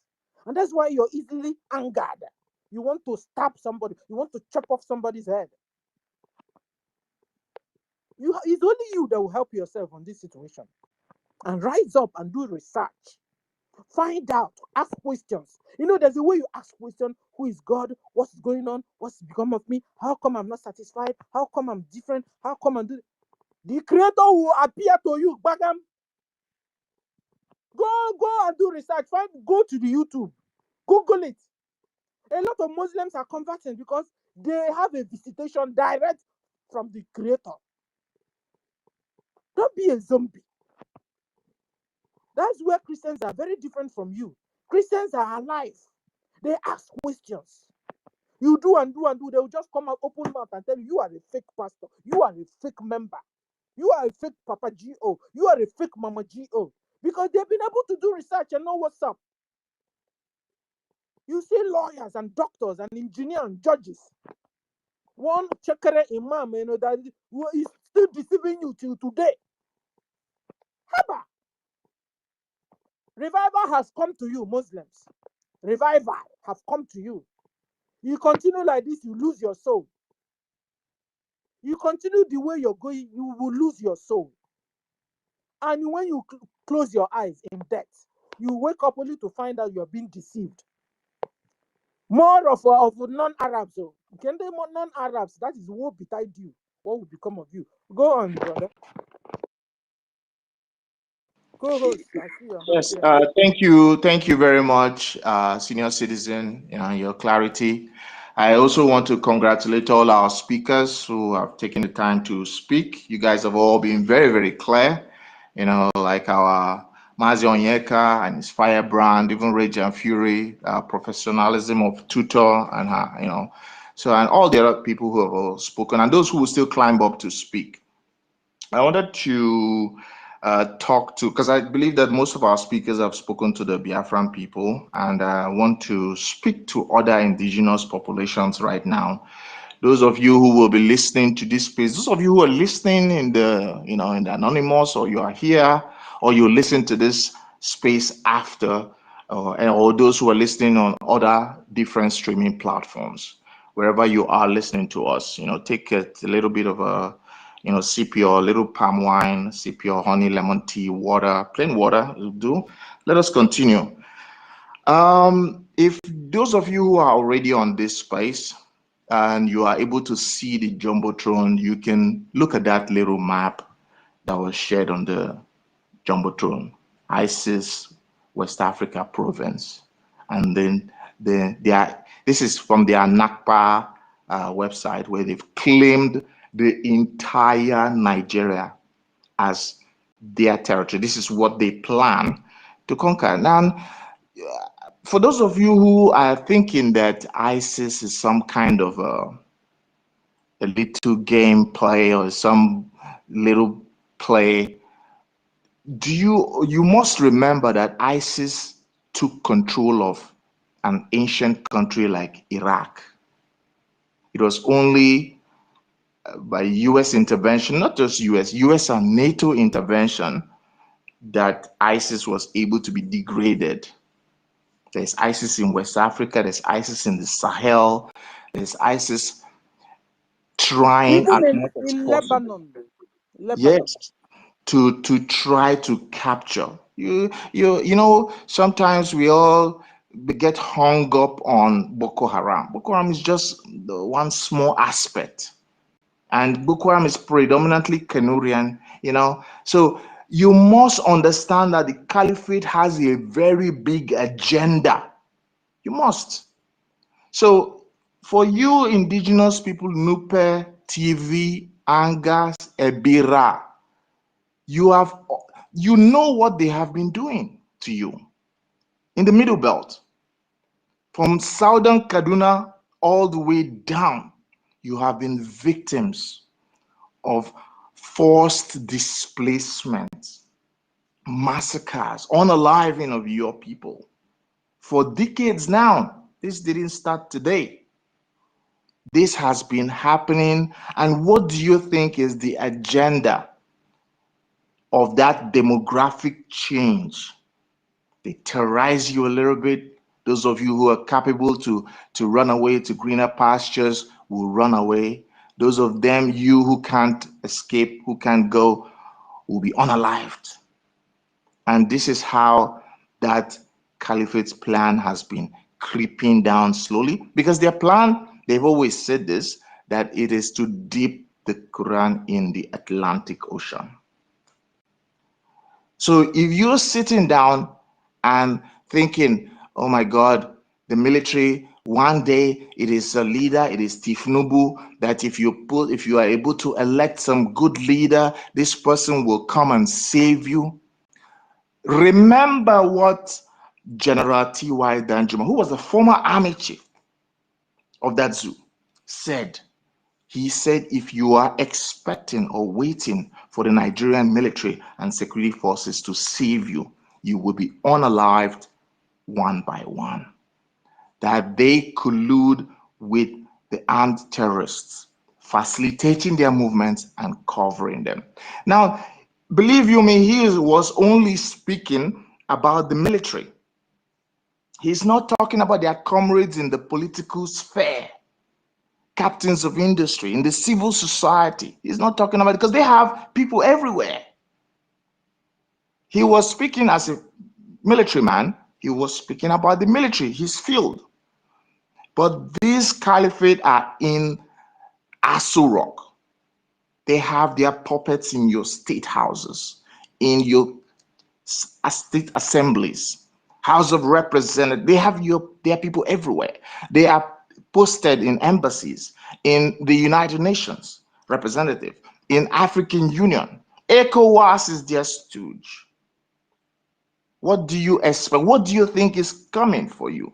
And now you've been being unalived all this while. You've been crying for God to come and save you. And now BRGIE, the Biafran Republic government in exile, has in its struggled and ensured now that the leader of the free world is looking at your plight. What are you supposed to do? Wake up. Gather yourselves together.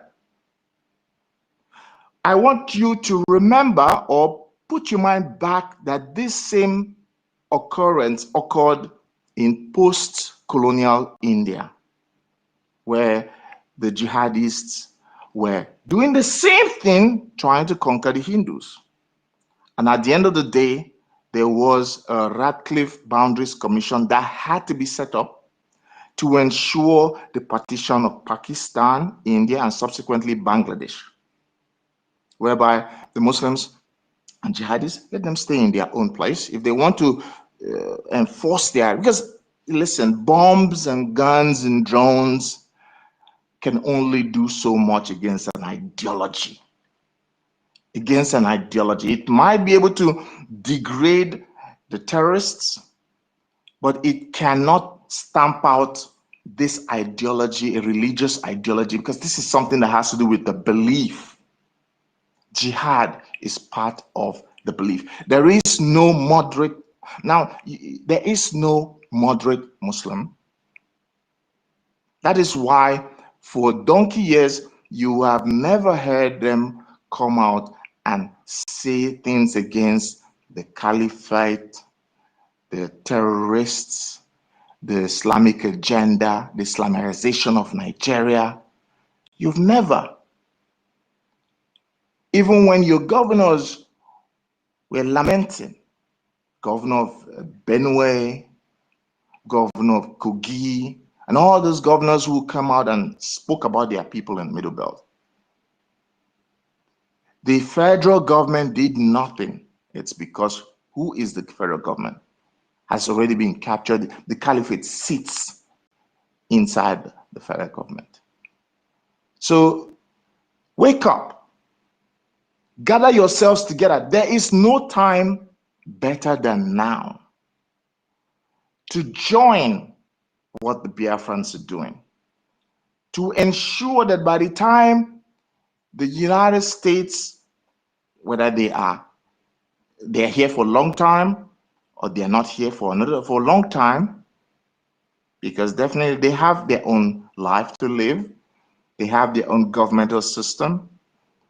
What will happen when the new government is in power in Washington and you are back to square one?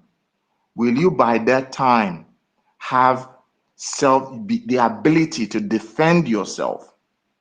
Self-determination will be on your doorstep. Or will you be back to square one under the boot of the caliphate? This time around, they will not use a hammer anymore. They will use bulldozer to take you out completely. And the world will not speak. The world was there when the Nazis unalived how many millions of Jews? Yes, there was a world war that happened, and the world war happened not because of the Nazis unaliving the Jews, was because they were invading other parts of Europe.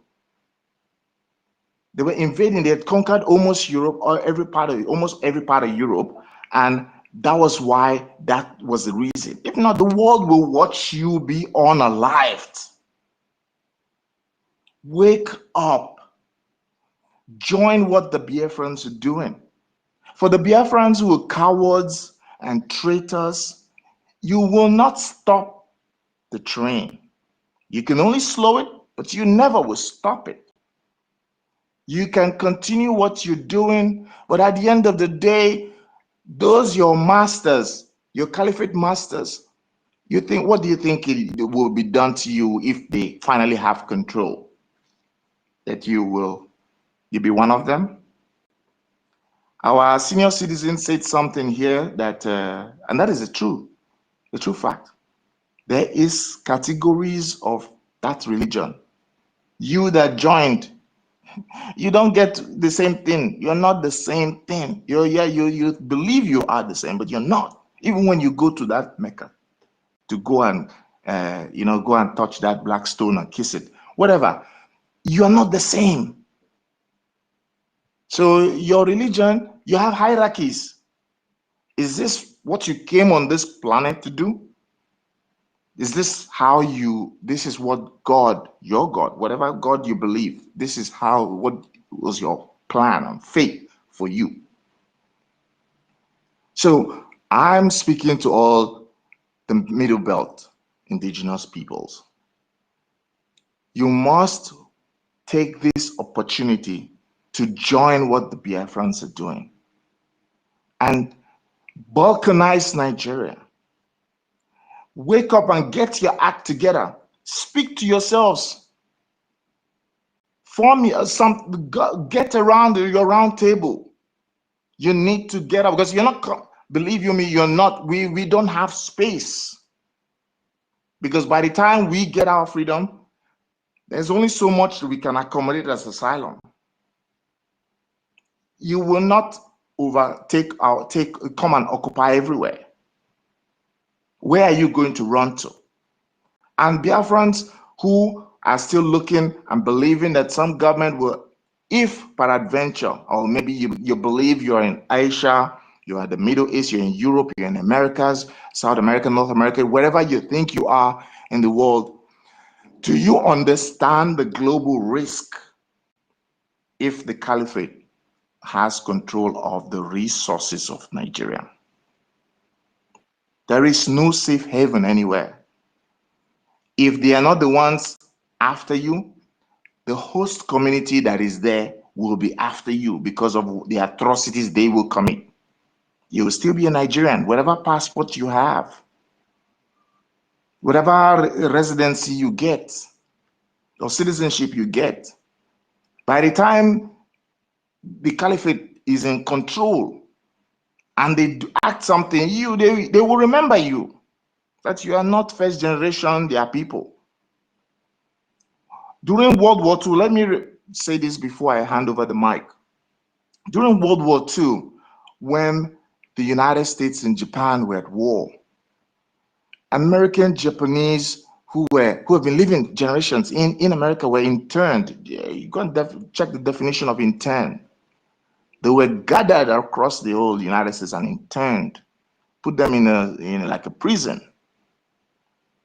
forgetting that these are generation, second generation, third generation Japanese. Google is there, verify.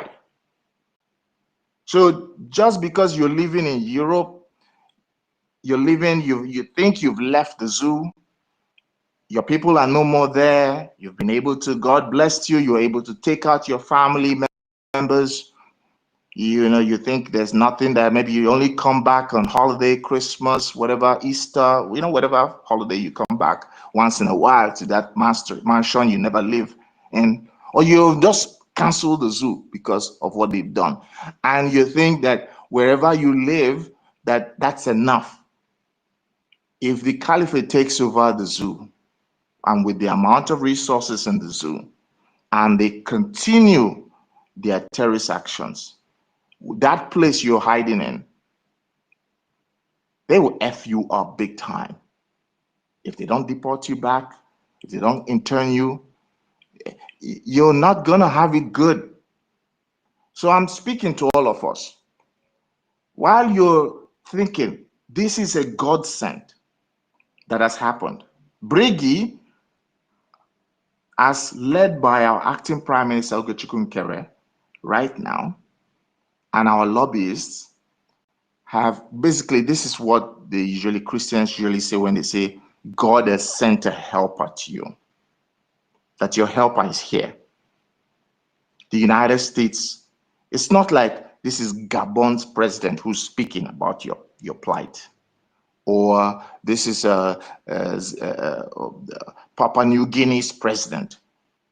This is the leader of the free world. This is the United States, one of the most powerful countries in the entire world, is speaking at this time. Remember that CPC was removed before. And CPC is not the end of it all.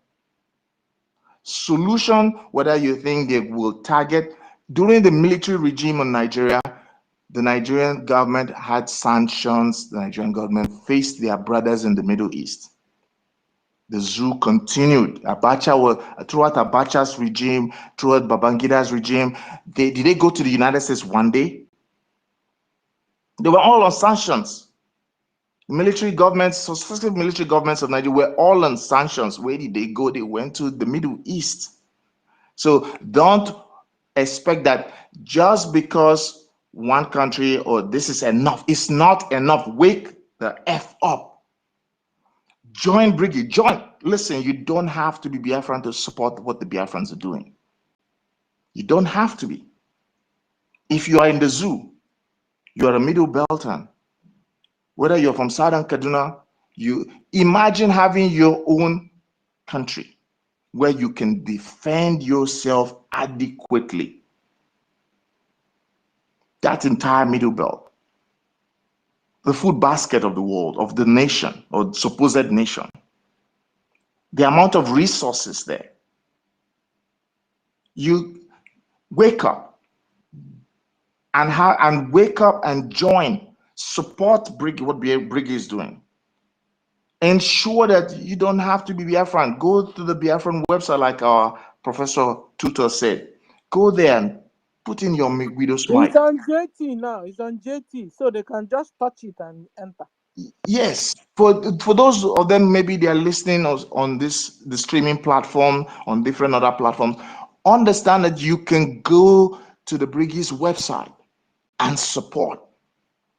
You don't know how to support, you don't know where to support, you're not in Biafra land, you don't have an admin wherever you are. Go to the website and support. Communicate with the admin on the website. There's an email there.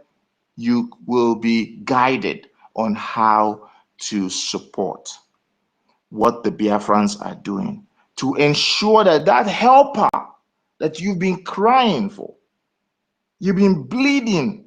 Do you know when the Plateau State massacres have started? For somebody who is 50 years old, the massacres have been before that person was even born. This has been going on, and it is escalating because the more the caliphate gets more and more strength, they will continue until the time you find them running airports, and then they start flying jets and coming and parachuting the way the Hamas parachuted into Israel on October 7th. They parachute into your village and your cities, because right now you're sitting down in a town, an urban center in the zoo, and you think this is far away, this is something far, it's in a village, I'm not going to go to this village, I will fly, I will not use the highway, I will not be stopped by them on our highways, I will not use night travel, you know, I will take my security, my police, the zoo, caliphate police officers, and transport myself around. You are delusional. You're delusional because you don't smell the coffee. You don't see what's going on. You don't see what's coming. And by the time it happens, it will just be like what happened to the normal Afghanistan people. They didn't see what happened, and it was too late. When the United States was pulling out, they were running after the planes, hanging onto the American planes and falling off. The videos are there on YouTube. Go and check. They did not see it because they thought the United States will provide them cover forever. And the day the United States said, "Oh, I'm done with this project, I'm going home," what happened? The scales fell off their eyes in an instant. And today, the Taliban is in. This is a terrorist organization that had murdered its way for years. And now it is now the government of the entire country. It is now the government. An international community like the UN, they will shake hands with the Taliban leaders. You know that Afghanistan now is like they are living in the dark ages because of the Taliban. Yes, but it's their fault. It's their fault. They saw this happening. If you watch videos of the Taliban, of Afghanistan in the 60s and 70s, they were like a secular nation. Secular laws, there were clubs, they had everything going, just normal people. Today, the women must wear, they don't even wear just normal hijab, they wear the burqa. You must wear the full burqa clothes, cover your face. If you fuck up, you collect badly in Sharia, hardcore Sharia law. And this is what the zoo is bringing. Right now, they tell you it's just for the Muslim people. It's not the Christians in the state will not be affected. You know, that's the takia until they get full control. Once they have full control, or they are even a significant minority, you see that law will affect you. Is Abuja supposed to have a Sharia court of appeal?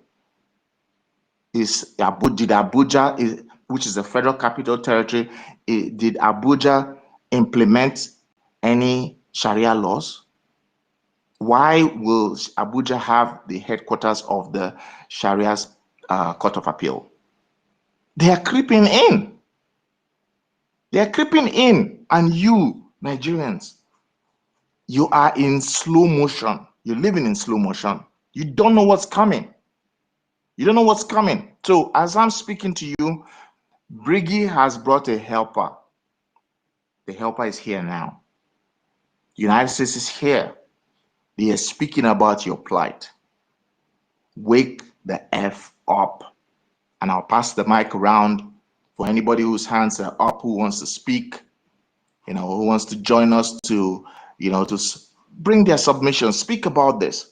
We need you from the Middle Belt. You need the Boundaries Commission. I have a question though for you. Thank you. Biafra liberation, can it be a liberation for our neighbors like the Hausas, the Yorubas, the Middle Belt? Well, I don't believe we have that much manpower. We haven't, to start going to save the entire planet. So let's save ourselves first. If they don't want to wake up, then they should be subsumed by the caliphate. But our borders is where, just like how Trump, when the United States was waking up and saying that they had this big problem coming from the Mexico border, and that they will build a wall and they will go down there and up to, and right now they've sent forces all the way to very close to the ocean near Venezuela, and they are tackling all those narcotic boats that are, trying to make it to their land. We don't have the power to go and save another person who didn't want to save himself. If we have to erect a wall, we will have to erect a damn wall. Because ideology is something you can't stamp out by guns and bullets. You can't kill them all. You can't remove it. This is something that started from how many centuries ago? This ideology crept from the Middle East. It conquered the entire Middle East. It conquered the entire North Africa. It is still marching till today. It's not going to stop.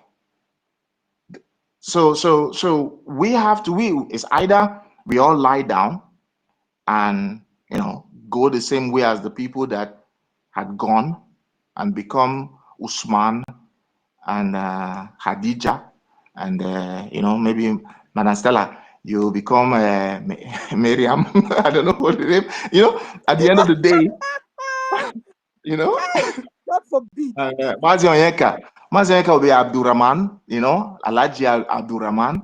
And, if you're going to Mecca, you will not even know where is that is Omenala again. You know, that's the first thing they did when they entered Mecca. They destroyed all the indigenous people's gods and everything. Yeah, his god will be first gone.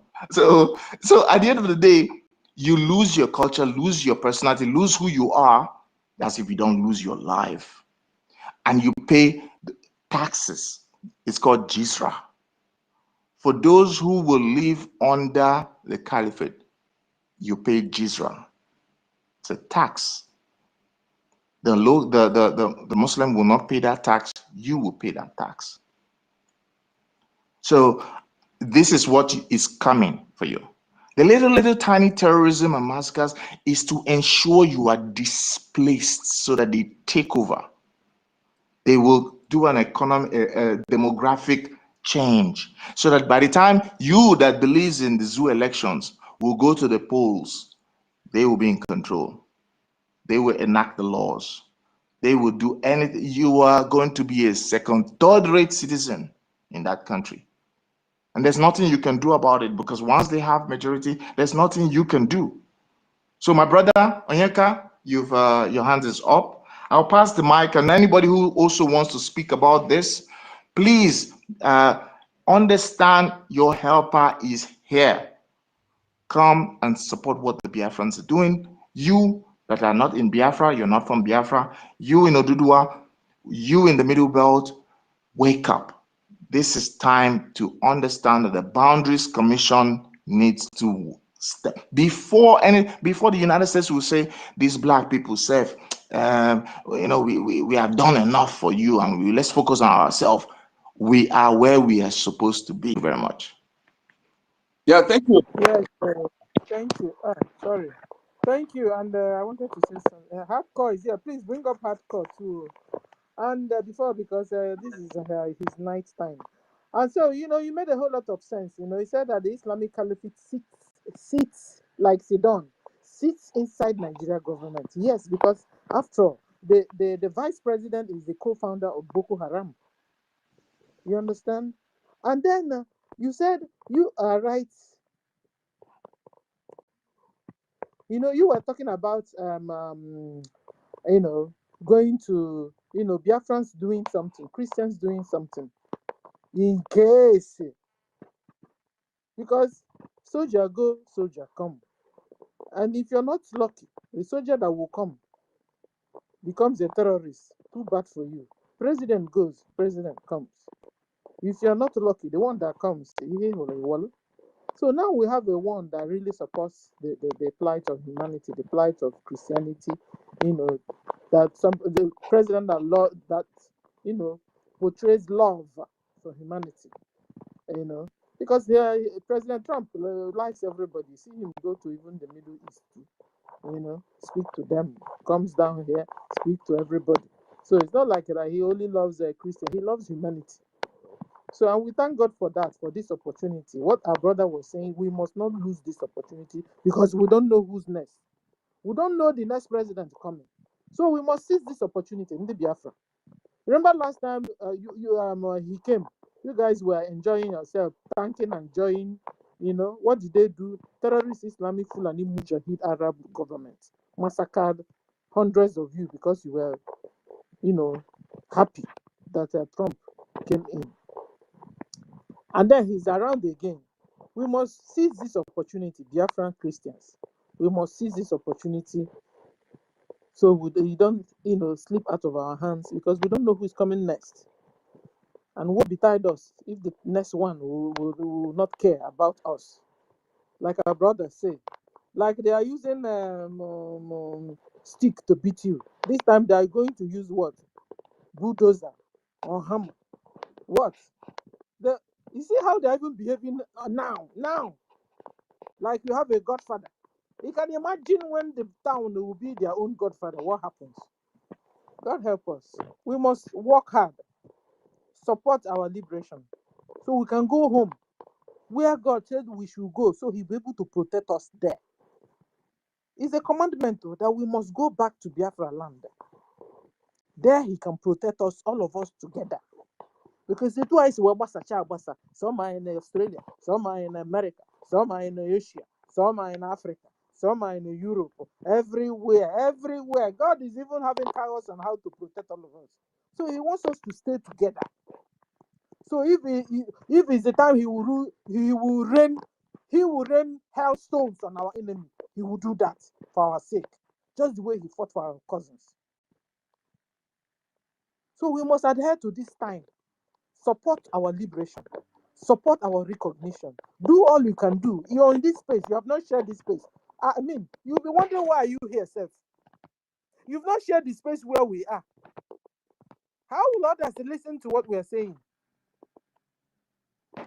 Oh yeah, can you have a few minutes and then we'll go to 1 million. Guys, as soon as it's 3, I'll just bring Thank down you so the much. Thank you. Briefly, you see, this message, just like the last speaker, what he said, something I want to buttress there.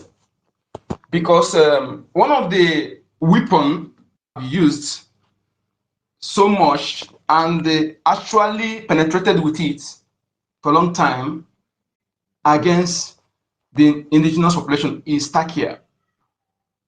And this Takia, we need to elaborate much on that. And because there is it is very, very obvious to people to see the Takia. Unfortunately, some people are still falling for it. They are coming and began to talk about maybe Takia and this voodoo.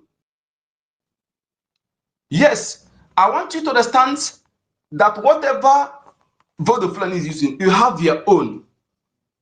Every ethnic nation, every tribe in that Africa have their own God-gifted natural power.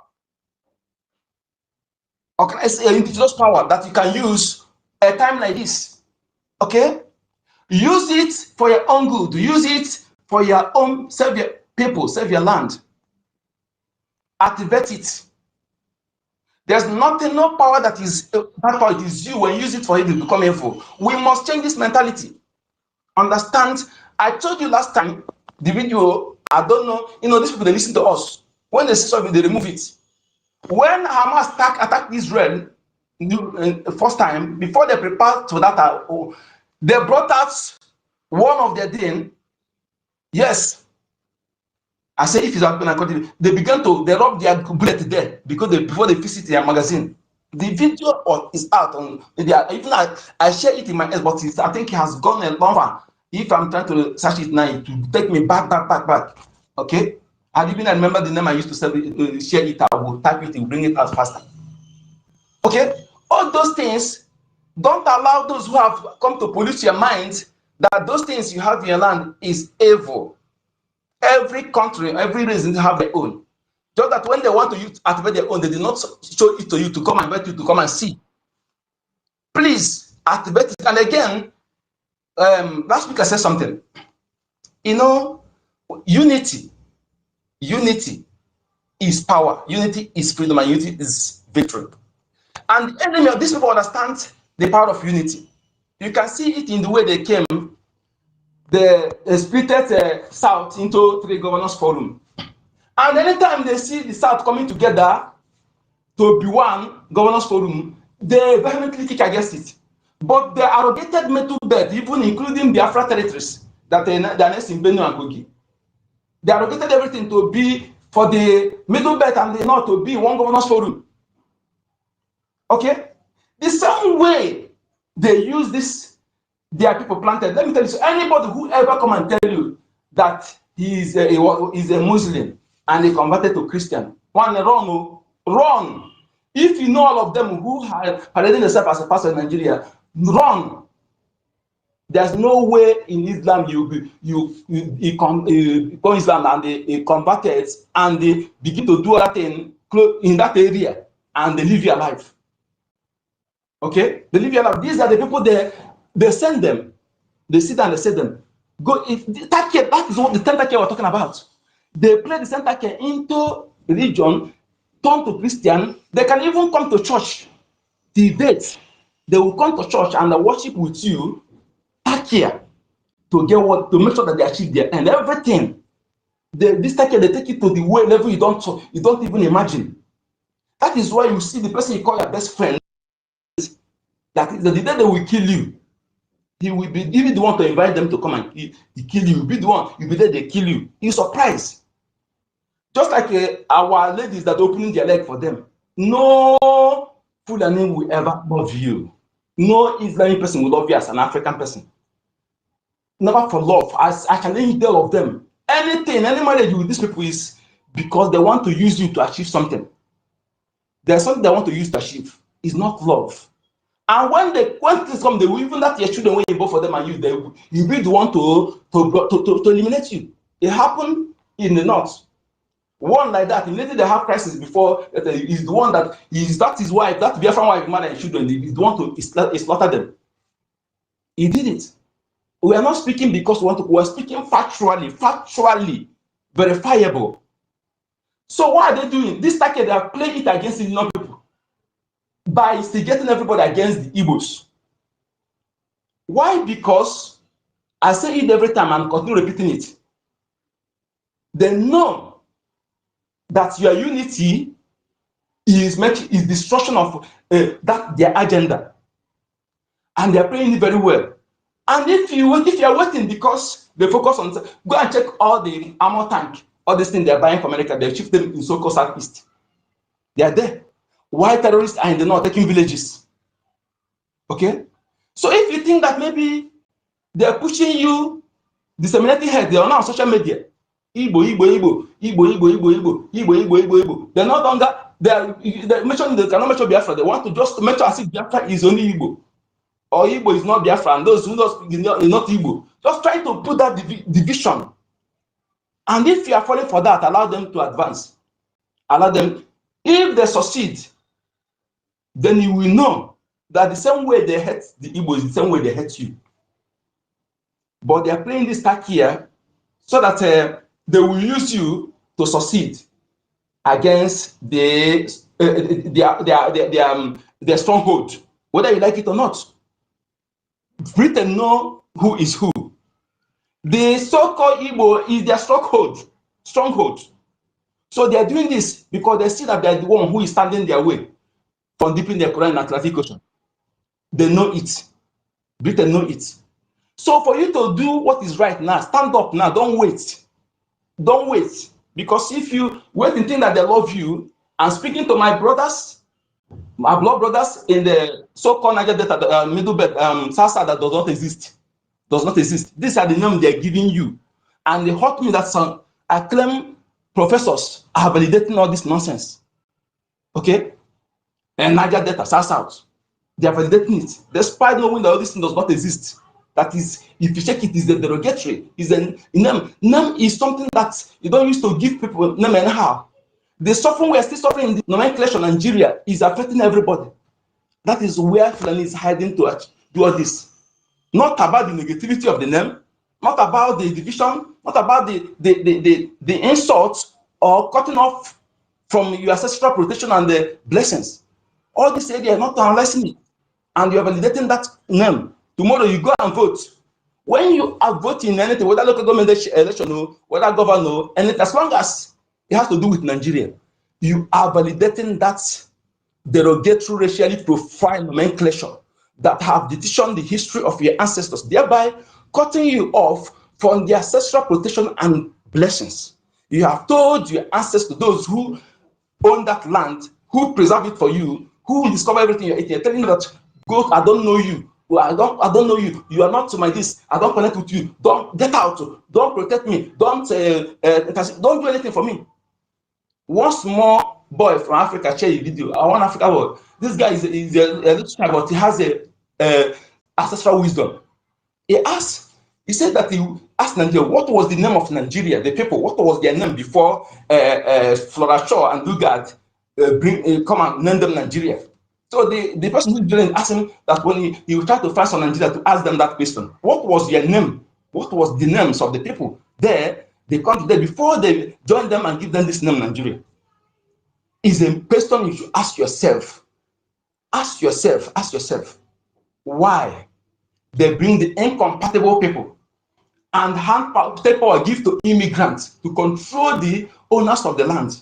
And since then, look at the condition of the Hausa people and other indigenous. And shockingly, the tribe that is in the north alone is more than, in fact, is more than 100 with different languages so that they can't hear each other. But they join them together, force them together. Arewa, Hausa Fulani, and they manage to speak. So I'm telling you, go and check. Go and check. There are too many. But we come to start the divide. That is the power development. And they use these Bible robbers to come and bring denomination. If you know the damage this thing is causing, some people, they will usually say, my pastor say our daughter, I don't do this. This damage, these people are fake Christians. And that is why some of them fake, they are fighting against this development. They are not happy because Trump is coming to save the Christian. They claim to be Christian, but they're not happy that somebody is coming to save those Christians. There are moods where the Christians are being slaughtered. These are the people who are planted to help Islamization and Islamization. They never are your talent. That Christian, they acclaim. They came for business, to exploit you, to extort you, to impoverish you, to weaken you mentally and make you coward, to divide you, even from your family, from standing up against your common enemy and fight for your common interest. I will put here, but my message is to indigenous people who want to be free. Support what Biafra is doing. Biafra freedom, yes, when we have our legs strongly on ground, then we'll be able to help another. Because when you are free, the threat will not have threat much. But when we allow you, enemy take over you, after you, they will try to penetrate us again. So we're going to fight to make sure that all our neighbors are free. The same way our leader said that every of our neighbor will get oil and gas free of charge. We mean it. We don't speak because we want to speak. We know who we are and know what we can do. Thank you. Thank you. Thank you, brother. Yes, so we'll go to 1 million. 1 million, you have the mic. Guys, as soon as it's 3, I'll just bring down the space unannounced. 1 million, you have the mic. Because our sister will be coming by 3. Okay. Thank you very much, Auntie Stella. Thank you, our co-host, Mazi Nkudinamba. Thank you very much for your submission. And I also welcome you as well, Hardcore, my brother. You're all welcome. Greetings to all the audience, the listeners. You're all welcome. So, I had my brother, Biafra liaison, when you were saying something about the Afghanistan, and you're talking about the story. and how, you know, the Americans, you know, left. And that was when they came to understand how, you know, the importance. So many of them, we saw so many videos where they were, you know, some of them from Afghanistan were falling from the airplane, you know. It was all recorded live. So it was very, very touching and a kind of sad one, you know. And there's something that they say that it is too late to cry when the head is off. So that was a kind of sad story for them. So I hope that they are condoning it, you know, they are managing their fate now. So now when it comes to what is happening today, like the so-called failed state called like Nigeria, you know, the problem is that so many of these Nigerians, you know, so some of them, they do not understand the meaning of failed state. It's not as if maybe if you tell them now that Nigeria is a failed state, they don't understand, because, you know, even when you try to explain the meaning, they still don't understand. Even when they see it, they still don't understand, because, you know, some of these people are, you know, they are just few. You know, they are just few, just that they managed to have this opportunity of having a kind of platform where they can, you know, spread this kind of propagandas and all that. You know, so, and I thank God that we are now everywhere, you know, and God has given each and every one of us the opportunity as well. So their propaganda and their hate speech can never fly, mostly at this particular time. So, and when I heard you making that submission, you know, I just wanted to you know, draw to the awareness of our people, especially the Biafran people, that you see there is a big difference between the, like, all these other stories that we have all heard. You know, you know, when we are talking about Nigeria, nobody should compare Nigeria with Libya. Nobody should compare Nigeria with Afghanistan. Nobody should compare Libya with Nigeria to any of all this. Forget about all those histories, all those ones. Nigeria is the worst, you know, is the worst of all these things that people are trying to compare, you know, trying to, yeah, you know, sometimes you learn from, you know, what happened to others, you know. So, but in the case of Nigeria is a complex state, it's a failed state already. So the terrorists themselves are Nigeria.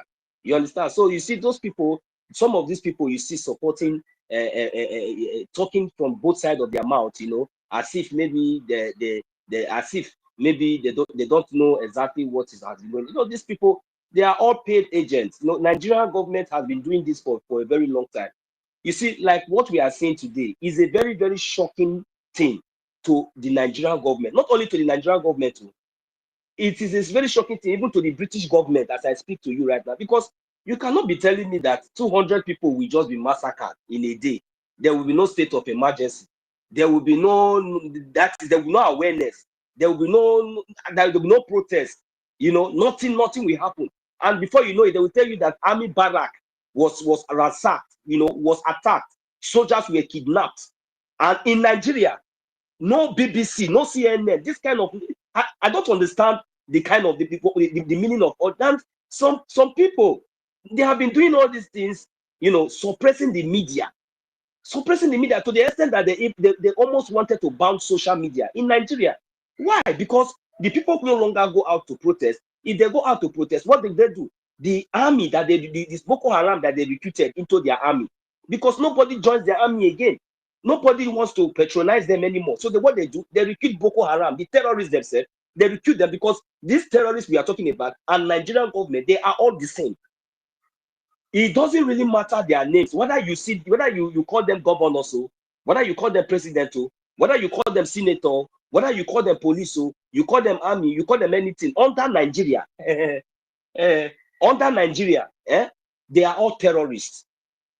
You understand? So, and if they think that maybe it is only the Biafrans, that they only the Biafrans, and then the Igbos that they want to go, let them conduct a referendum. Let them conduct a referendum so that we will not see how many of these janjaweeds, how many of these terrorists, including the politicians, all of them and all together. Let us see how many, including their children and all of them. Let us see how many they are to compare to the indigenous people of that land. It is very, very simple. So, but we now understand that Nigeria is a very complex state, a fair state. That is why there is a state within a state. And that state that is within the state is the Biafran government in exile and the de facto government in the homeland. We have our armies, we have our defense forces that are, protecting and making sure, according to our capacity, making sure that they are defending our land. And it is our legal rights. As long as we are not going out from our territory to go to another place, we are protecting our land. We do not hurt our people. It is the responsibility of the Biafran Liberation Army, the Biafran Defense Force, to guide and protect our land. And we, the Biafran people, over 50 million of us, have been funding and making sure that these great men and women, these volunteers, these volunteer great men and women of Biafra land are, we make sure we provide every logistics that is needed. And that is the reason why when the American government is coming, it's a very welcome development because we are not terrorists. We have a lobbies, we have offices all over the world. Our headquarters is being registered and legally, registered in the United States of America. So you see, when we hear things like this coming, you see them talking. I asked them one question, but our leader, Nnamdi Kanu, was kidnapped and still in the DSS dungeon till tomorrow. With all this nonsense that you people are trying to portray out there, this propaganda and all this whole shit, all this hell, a whole hell of nonsense, that people think that, don't you think that you are making fool of yourself? For good 5 years, not even your Nigerian Janjaweed terrorist government can even have been able to even convict this man with all the whole nonsense that they are paying you. You come on media to talk, and you think that that those nonsense will fly. You are wasting your time. Mazin Nnamdi Kanu is coming out from that dungeon, whether you people like it or not. And all of you that are residing in America right now, that are among these criminals supporting this evil, saying all sorts of nonsense, accusing the American government of coming to take resources that does not even belong to you. Just make sure that it is not only going to end in the social media. I believe that the American government will take a very decisive action against most of you, because maybe by the time you people are being proven to court, you will come with your evidences. And when you don't have any evidences, and I pray that each and every one of you will be deported and sent back to that zoo so that you will go and live with your fellow terrorists and see how it is. But as for Biafra, I am very, very happy that we have the American government are not just coming to Nigeria, because there is already a state within a state, and that state that is already within that state, as long as that state is established under a legal constitution and legal foundation, I believe that the American government will rather have no other choice than to recognize this great nation called the Biafra, called the Republic of Biafra, and work with the Biafra Liberation Army to make sure that we teach each and every one of all these terrorists, wherever they are, whether they're in Kafanchan, whether they are in Kanu, whether they're in Abuja. This is the opportunity that we are going to use to defend our land. Not only defending our land, we will make sure that if it is even possible, we go extreme end to make sure we handle all these gumi and all these bastards, wherever they are, because they are not indigenous people of the land. And I'm encouraging each and every one, every other tribes every other indigenous tribes in Nigeria, to stand up to your responsibility. This is no longer time for you to sleep. The coming of the United States of America is a very, very good idea. It's a very, very welcome idea. This is the opportunity for each and every one of you to stand up and take what belongs to you. Do not sleep. Do not allow these invaders, these foreigners, these Fulani Janjaweed, these criminals that have already infiltrated all of your government. Whether you see them as a Yoruba man, whether you see them as a Hopus or Dimbao, all of them, they are all terrorists. And by the time we finally get that recognition and we have the opportunity, we have that logistics, you people will see what will happen. The liberation, none of all these criminals, they will all disappear. They will all disappear. That is a promise. But I will yield my mic from here. Thank you very much. God bless each and every one of us. Yeah, thank you. Thank you. We'll go to Hardcore. Hardcore, are you still awake? You have the mic. Hardcore. Hardcore, wake up, wakey. You have the mic. Oh, the girl, he has slept off. Okay, so guys, at 3 we will drop the space. And another thing, I wanted to ask. So, have you seen Musa Self? Did anybody see Musa? The so-called former chief of defense staff. Auntie Stella, you can never hear from that CDS. man That again. guy is a coward. He's gone. He's He's a gone. coward. You can never hear I from him again. I heard he's from Middle Belt. Can he go now? He's gone. Can he go now? Now, I mean, his master have freed him. Like, freed him. He's now a free man. So he can do whatever he likes. Can he go now and organize his own people, the Middle Belt, and fight off the jihadists in his land? He said his name is Christopher Musa. Maybe he used to be a Christian. Who knows? Can he now go to Middle Belt and fight off the jihadists in his own state? Protect his own people? Well, have you seen Musa? Maybe at the end of the day, we'll become friends. Because it's only me that is trying to shape in Musa very well to understand. And I think he listens to me. Please, have you seen Musa? Tell him to go back to his state. Protect his brothers and sisters in his state. He's a general. Let's use your power positively for your people. Musa, I heard like you started speaking up and they started feeling bad on what the terrorist Fulani Mujahid Arab Nigeria government, what they're doing to your own people. They noticed it fast and fired you, Musa. Musa, go and make good use of your, what do you call it? Your talent. You know how to do, you know how to do taekwondo now. You told us that Nigeria government can't protect Nigerians anymore. That we should go and learn taekwondo. Now, Nigeria government have fired you. You have become like us. Use your taekwondo now. Go. That means you know how to play taekwondo. You told us. Go and teach your people Middle Belt how to use taekwondo to ward off, to fight off Boko Haram terrorists in Middle Belt. Don't go and sleep, oh. Don't go and hide, oh. I heard you're very, very much free, that you're not in prison. I heard you are not in prison at all. Musa, hey! Musa, go to your town, go to your village, Musa. Go and help your people. Use your talent, use your power, use your taekwondo now. It's your turn. Use your taekwondo and go and save your people, Musa. Nigeria is a failed country. A failed country. And you know it. True to God, you know it. Swear you don't know it, Musa.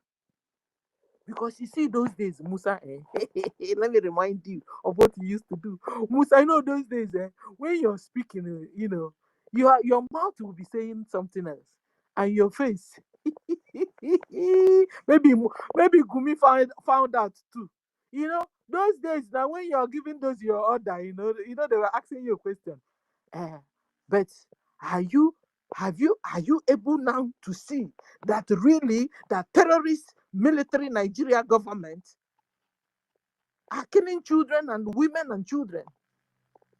Now that question, it was hard for you to answer, Musa. You were answering it with your mouth, but your face was saying another thing entirely. You don't know how to lie, Musa. You're not an Arab, Musa. And you can never be like Arab, Musa. Go and help your people. I know you can hear me. Go and help Middle Belt.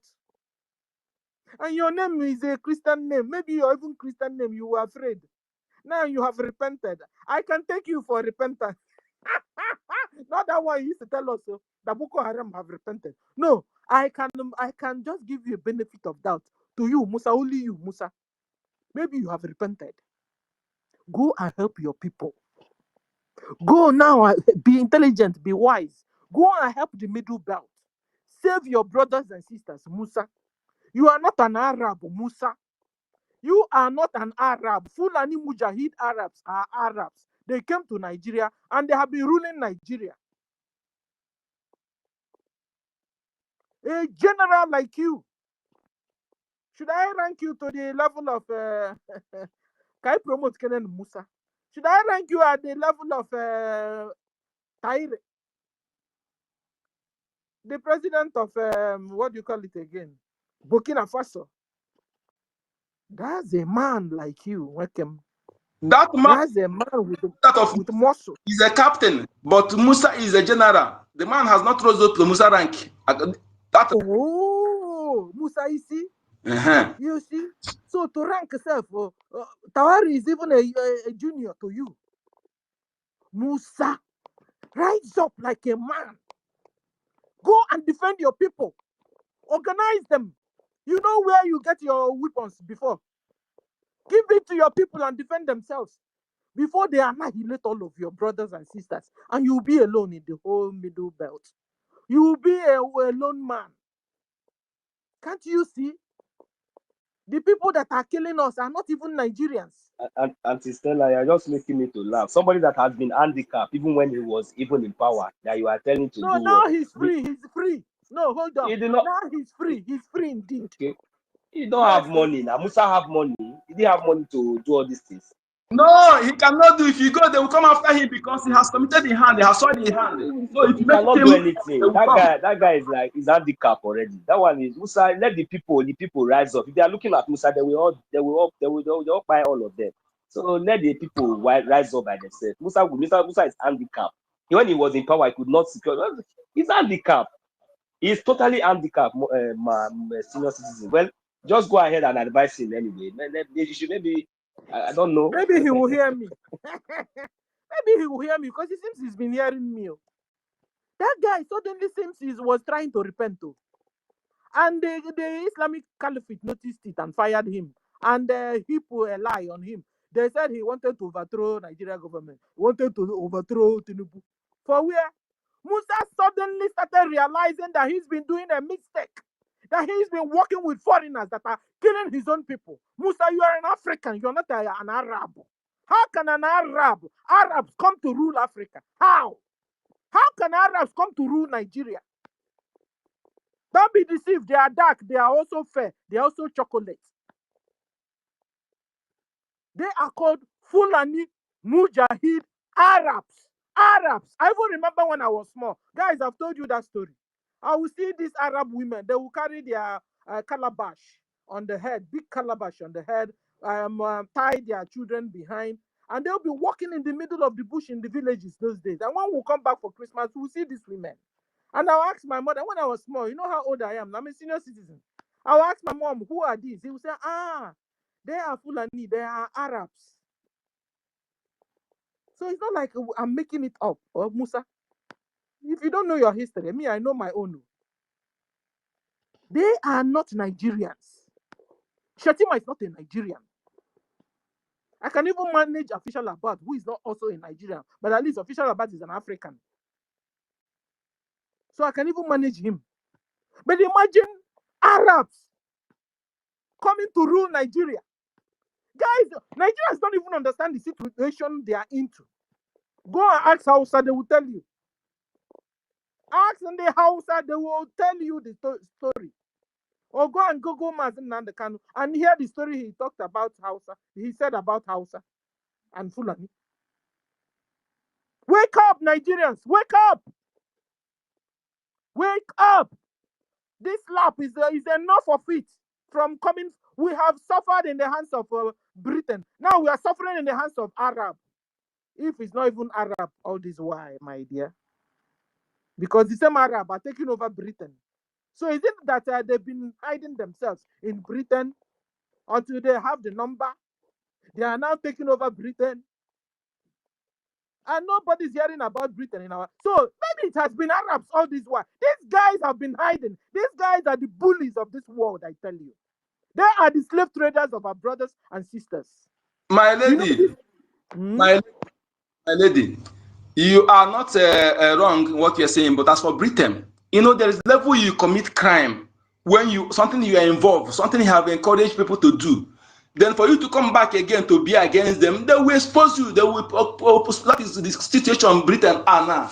Like when I say about Caroline, they are the people who laid the foundation of what Fulani is doing, and they are doing it. The agreement, do it, let them take resources. So now, this Python in effect, when the Python begin to come and when you have no psychology, train the Python to be doing evil, how do you think that the person will come and begin to condemn the evil again?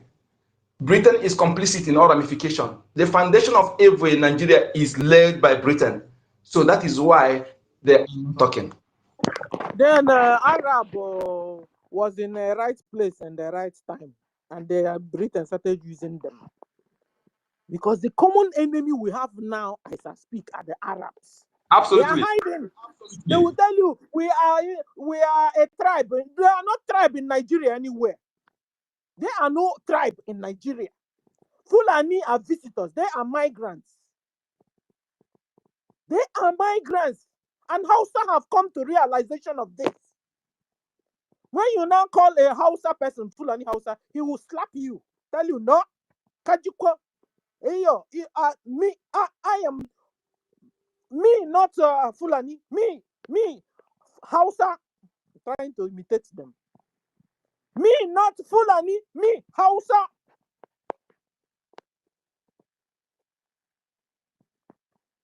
So rise up. Rise up, Nigerians. Musa, you have become my friend for now. Rise up. If I see you defending your people, use your power, use your know-how, use your talent, use your muscles, use your taekwondo system. You told us to go and use taekwondo. Guys, remember? We have suffered. Guys, remember when Musa said that the Nigerian government can't defend us anymore? That you should go and have some how do they put itself? Is it something physical skills? And that is taekwondo or kung fu. Learn it, and then you can imagine our grandma and now Musa, is your turn to go and teach your people, because you telling us to learn it. That means you have learned it already. Go and teach your people taekwondo. Go and teach middle belt taekwondo so they can defend themselves from Fulani. Rise up, Musa, and do the needful. Save your people. You can't allow Arabs to be ruling your people and ruling everywhere. Rise up, do something. Are you not a military soldier? What are your skills, Musa? Eh? You have become a woman. Even women self are in the military and they do well. I don't know what to qualify you with. That all these Fulani Panla from Chad, Panla from Afghanistan, Panla from all the places where they hide, from Futajalon. They came down a whole, that geographical location you call Nigeria, and they are ruling all of you. Shame on all of you. Shame on you, Nigerians. That you allow Arabs to be ruling you. Shatima is an Arab. Gumi, Arab. Sultan of Sokoto, Arab. There are no houses anywhere. And you guys are quiet and things are happening. Your people are dying. Your bloodline are being wiped out in your very presence. You're not man. You're not a human. If you don't do something, go and find out what they did to Lebanon. Go and see what they did to Afghanistan. Go and see what they do to a lot of nations. Nigeria will become like that. If you don't do something, because for we Biafrans, we are out, oh, we are gone. We are gone. By God's grace, we are gone. Oh. We have fought this fight before. We are going to fight. This is the final fight. And we are going to win this fight. We didn't know a lot of things before. Now we know. We are ready for negotiations, for any deal. Some people are saying, Americans don't come, they are coming for mineral resources. Which mineral? Have you ever made use of mineral resources? Do you have common 1 bar of gold in your houses? A bar of gold in Kitty, do you have it? How many oil wells do you have? Tell me what you're getting from your ground, your so-called mineral resources. Common, you have crude oil. Fuel is better. Diesel. Oh, Nigerians, wake up before it's too late for all of you. Wake up. Speak up. They will say they are coming to take your mineral resources. They are coming. You can imagine. You have been taking your minerals. Common good roads you don't have. Common 24 hours electricity you don't have. Even to find coal now to cook with is hard. Meanwhile, you guys, you have coal underground. Common cement in Kitty. Cement. You have cement, you have limestone on your ground. But you go abroad to Dangote go abroad to produce cement, refine, and then bring it into your land. And then it becomes diamond to buy. They're coming to take your mineral resource. Anyway, I'm sure it's not even the well-meaning. It's all these thieves in the government. They and their relations are saying they are coming to take our minerals. So they are coming to take our minerals. Your head, you've grown bald head of suffer. You can't even afford 3 square meal. They are coming to take your mineral. They are coming to take your common job you don't have. They are coming to take your mineral. They are coming common equipped hospital you don't have. They are coming to take your minerals. So they are coming. Is it not better they take it and at least give us basic life amenities? Check Burkina Faso. You think Russia is not there? Russia is And there. Stella, all these people that you are saying all these things, I have told you they are either one contracted. See, can you imagine if the Nigerian government can suppress media like some media like CNN, BBC, all these media that have access for a very long time? So how much more all these errats on media now, or all these ones? So they can sustain them, and that the kind of amount that is that they are paying them, is making them to be saying anything, doing anything, and most of them are not Nigerians. They might come and answer any kind of name that looks as if they ask them, where are you from? They will tell you that they are from Yoruba. They will tell you that they are from they tell they are from Biafra. They tell they are from Biafra or an Igbo or this and that, and they speak the language. But these people originally they are not, because you yourself, you are a Biafra, you are an Igbo, and you know the pains, and you know exactly what we are going through. So you cannot just come out and see this kind of opportunity, in your own normal thinking ability, and start rejecting this kind of, because we all know, and every common Nigerians know that the intervening of Donald Trump, of the American government, is the only solution. Because since all these years, we have seen where the European Union, even issued, an ultimatum memo that was given to Nigeria for the kind of injustice that was being met on our leader, Kano, for example. They did not listen, and they still have their way. So what does that tell you? That tells you that, with all these atrocities that they have been doing all these years, all this why, they can always do it and get away with it. That, what does that tell you? That instills more fear to the Nigerian citizens, and that makes, increase the intention of we, the Biafra people, to make sure that we do not have any other choice than to defend and to protect ourselves, under the constitution and under the law, under the international law. So which says that self-determination is a right to everyone. So, and that is what we, the Biafra people, has adopted for the past 5 years now, and is still counting. So what I mean is that when you look at all these people, they are not Nigerians, because the real Nigerians would love to welcome the idea of, the American coming to intervene, because they understand that this is the only hope, this is the only solution, not just because of their interest, or nobody will put interest first before life. You have to consider your life. You have to consider yourself before any interest. You have to look very carefully on the ground where you are about to step your foot, if it is good for you to step, or if it is not, before you can make that move. So that is what we are all seeing. And because these people think that they have the money, they have the media, they have the platform, they have everything. So what do? They now simply go to work, because they have already lost it all. All this while they have succeeded in suppressing all this news, suppressing all this media. But all of a sudden, something happened. And what triggered that thing that happened? It is as a result of the Biafra government in exile, because we had a lobbyist, a truthful lobbyist that was, a lobbyist that was committed, a lobbyist that was working, despite that, the sabotage and everything that, you know, the back and front and everything, but their works has really yield a result.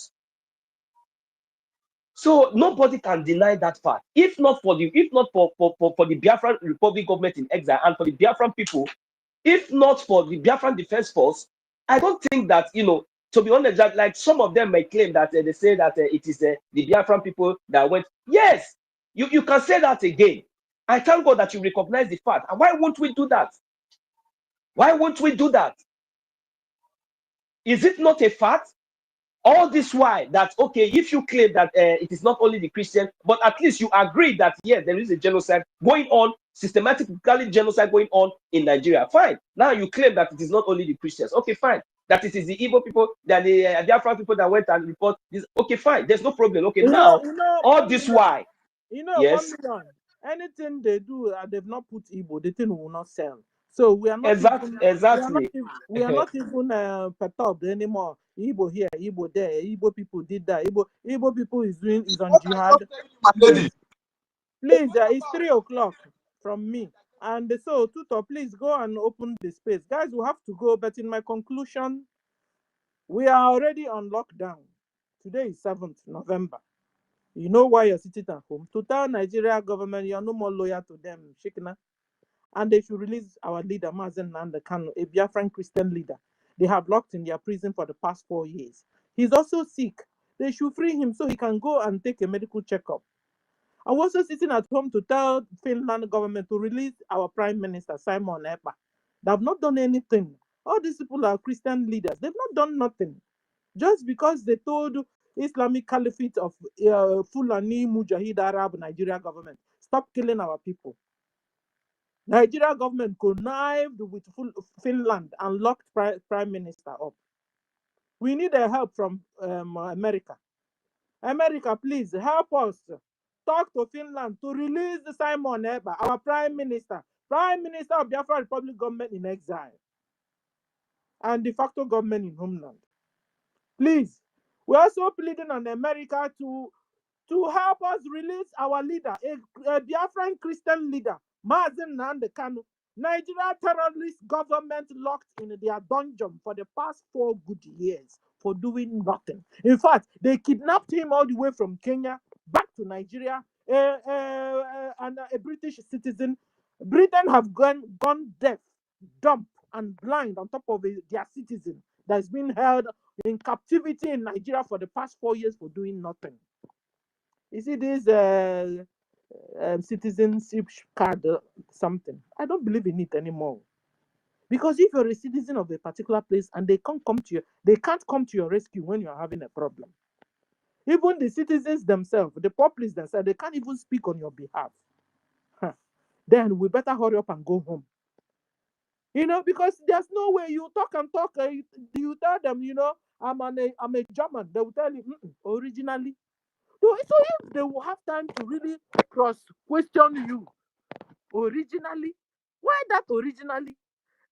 Let's talk about this though, because I'm sick and tired of this. They will tell you originally. I'm an Italian, and you're telling me originally. Which originally again? That means this thing is not working. It's not working at all. Forget it.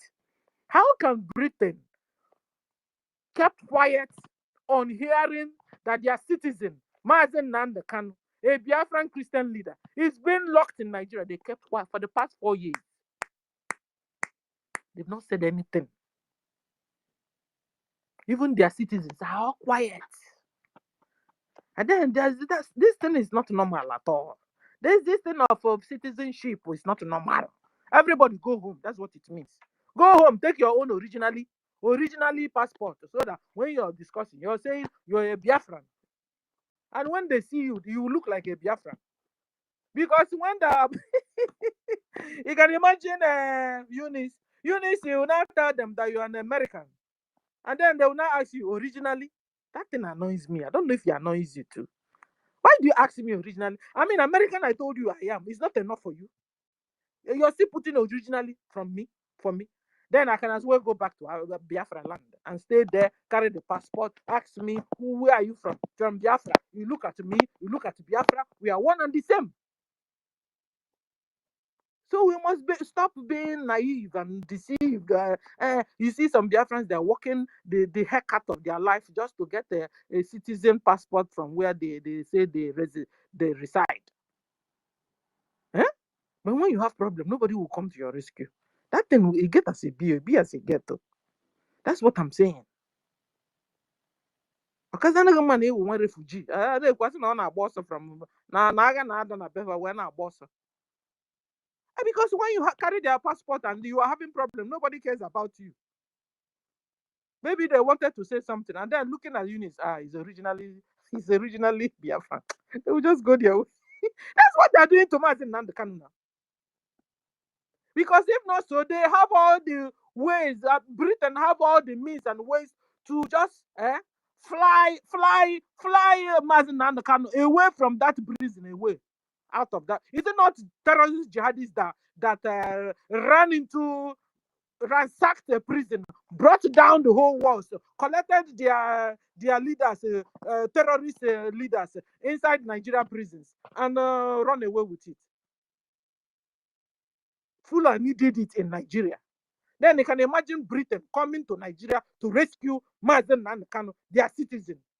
It will be like they will do it very cleanly. When terrorist jihadists did it, boggled into Nigerian prison, brought out their leaders, and left. Nigerian military was watching. Mad people everywhere. Please stop deceiving me. I want to go home. I want to go home. So that when you ask me, where are you from? I'm a Biafran. You don't ask me originally. 1 million on the way me. Biafran, like them, do they ask you that thing? It annoys me. I don't know about you guys. The thing that really annoys me. Because when they look at you, you don't look European. When they look at you, don't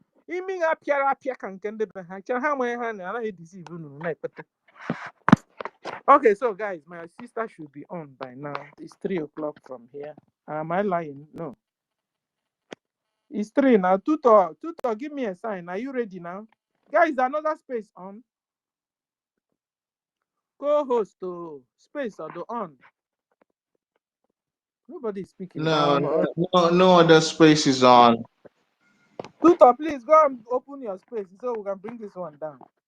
So guys, do you understand? Let's say okay, Tutor.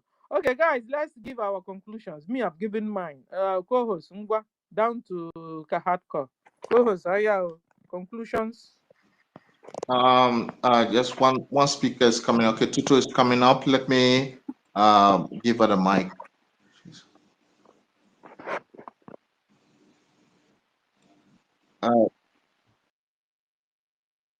If you want to go ahead, you can. I can, host tomorrow. No, I don't want to go ahead. I finished.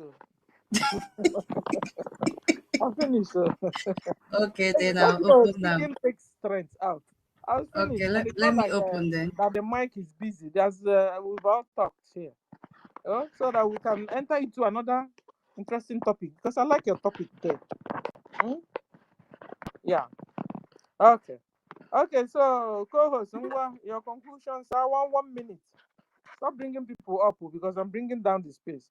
Guys, go and hook up to Tutor's own. Okay. Okay, Storm, carry on. All right. Thank you. We're going to Tutor's space. See, Sister Stella, I beg no verse. Now you are one greet to. I just want to greet you because I just listen to what you did. Despite say I come late, I beg I greet everybody in the house. Despite say I enter late here, I just want to greet you because it has come to the level that even the blind can see. I listened to you and I listened to 1 million. 1 million, I greet you. It's been a while. It's been a long time. I've not, because I'm not steady. And my boss, Hardcore, I greet you, special bros, and I greet everyone in the house. Yes, I just want to drop this little message here. So many of us don't really know that Biafra is here. Yes, that is the truth. So many of us don't know that Biafra is here, and one thing I just want to contribute here is, please be happy. Be happy and watch Chukwu Okike Abiyama doing his work. Yes, be happy and watch Chukwu Okike Abiyama doing his good work. So why they fund our liberation and recognition? Why they fund the liberation? Yes. So please, I just want to greet everyone here. I'm very, very happy today. I think maybe next time I will say the reason why I'm happy. So, Sister Stella, I thank you, and I greet everyone, all of you. And let's share from your joy. Now you're telling us you're happy, and then you left us in imagination. Tell us your joy. You know. One thing is that we that is in homeland. Personally, me and I believe I have my group. We are seeing what is going on, and we are doing our work, and we are seeing. But the truth is this: believe it, is that we are no longer the time to tell story has passed. Biafra is here already, sure, and I can boldly say it anywhere. You know, one idiot threatened me the other time, but it is well. We have taken care of that. So it is done. Let me say it like this. Next time I will bring up every other thing that I want to say. Thank you, and God bless all BIAFRANS. Thank you. Anyway, we're going to put our space so you can finish it there for us, because we are here. Our ears are itching. You understand? And we know we are in homeland. So that even the visitors will also understand what's going on in homeland. Here, this is BRGIE space, and so we tell you the truth. We that the things are happening to. Yes, you understand? yes, we the Biafran Christians, we can testify, and we are testifying. So this is not an AI. So this is real. That is a real genocide against Biafran Christians. Yes. So we are waiting for the next space. Thank you. God bless you all. We are going already. So guys, I am co-host. Conclusions. 1 minute and 1 million. Before we leave. Well, thank you very much for all those who've contributed and made a lot of submissions. It's been a pleasure, and we'll be moving to, for those of us who are still available, please come join us. Come join BIAFRANS on Twitter Space so that we continue to listen. You can make your submissions there, and those of you who are just listening to us, please understand that Biafra is here. And for those of you who are not yet joining what we are doing, even if you're not a Biafran, you can contribute, you can support what the Biafrans are doing, and understand that right now this is the best time. The United States has come to assist us to stop the Christian genocide. None of the Muslims or moderate Muslim countries have spoken about it. Let them wake up and say it's not the Christian, it's the Muslims are also suffering. But why didn't you all speak? Why didn't they speak? Why doesn't Saudi Arabia want spoken? Why haven't they all gone to support Nigerian government to help them stop there? Because you know what? It's a takia. The idea is to displace the Christians out and have an Islamic caliphate. So come through, work with the Biafran people, understand that as of right now, the United States is on our case, is on this case, and it's only because of the efforts of BRGIE, the Biafran government in exile, as led by acting Prime Minister Ogechukwu.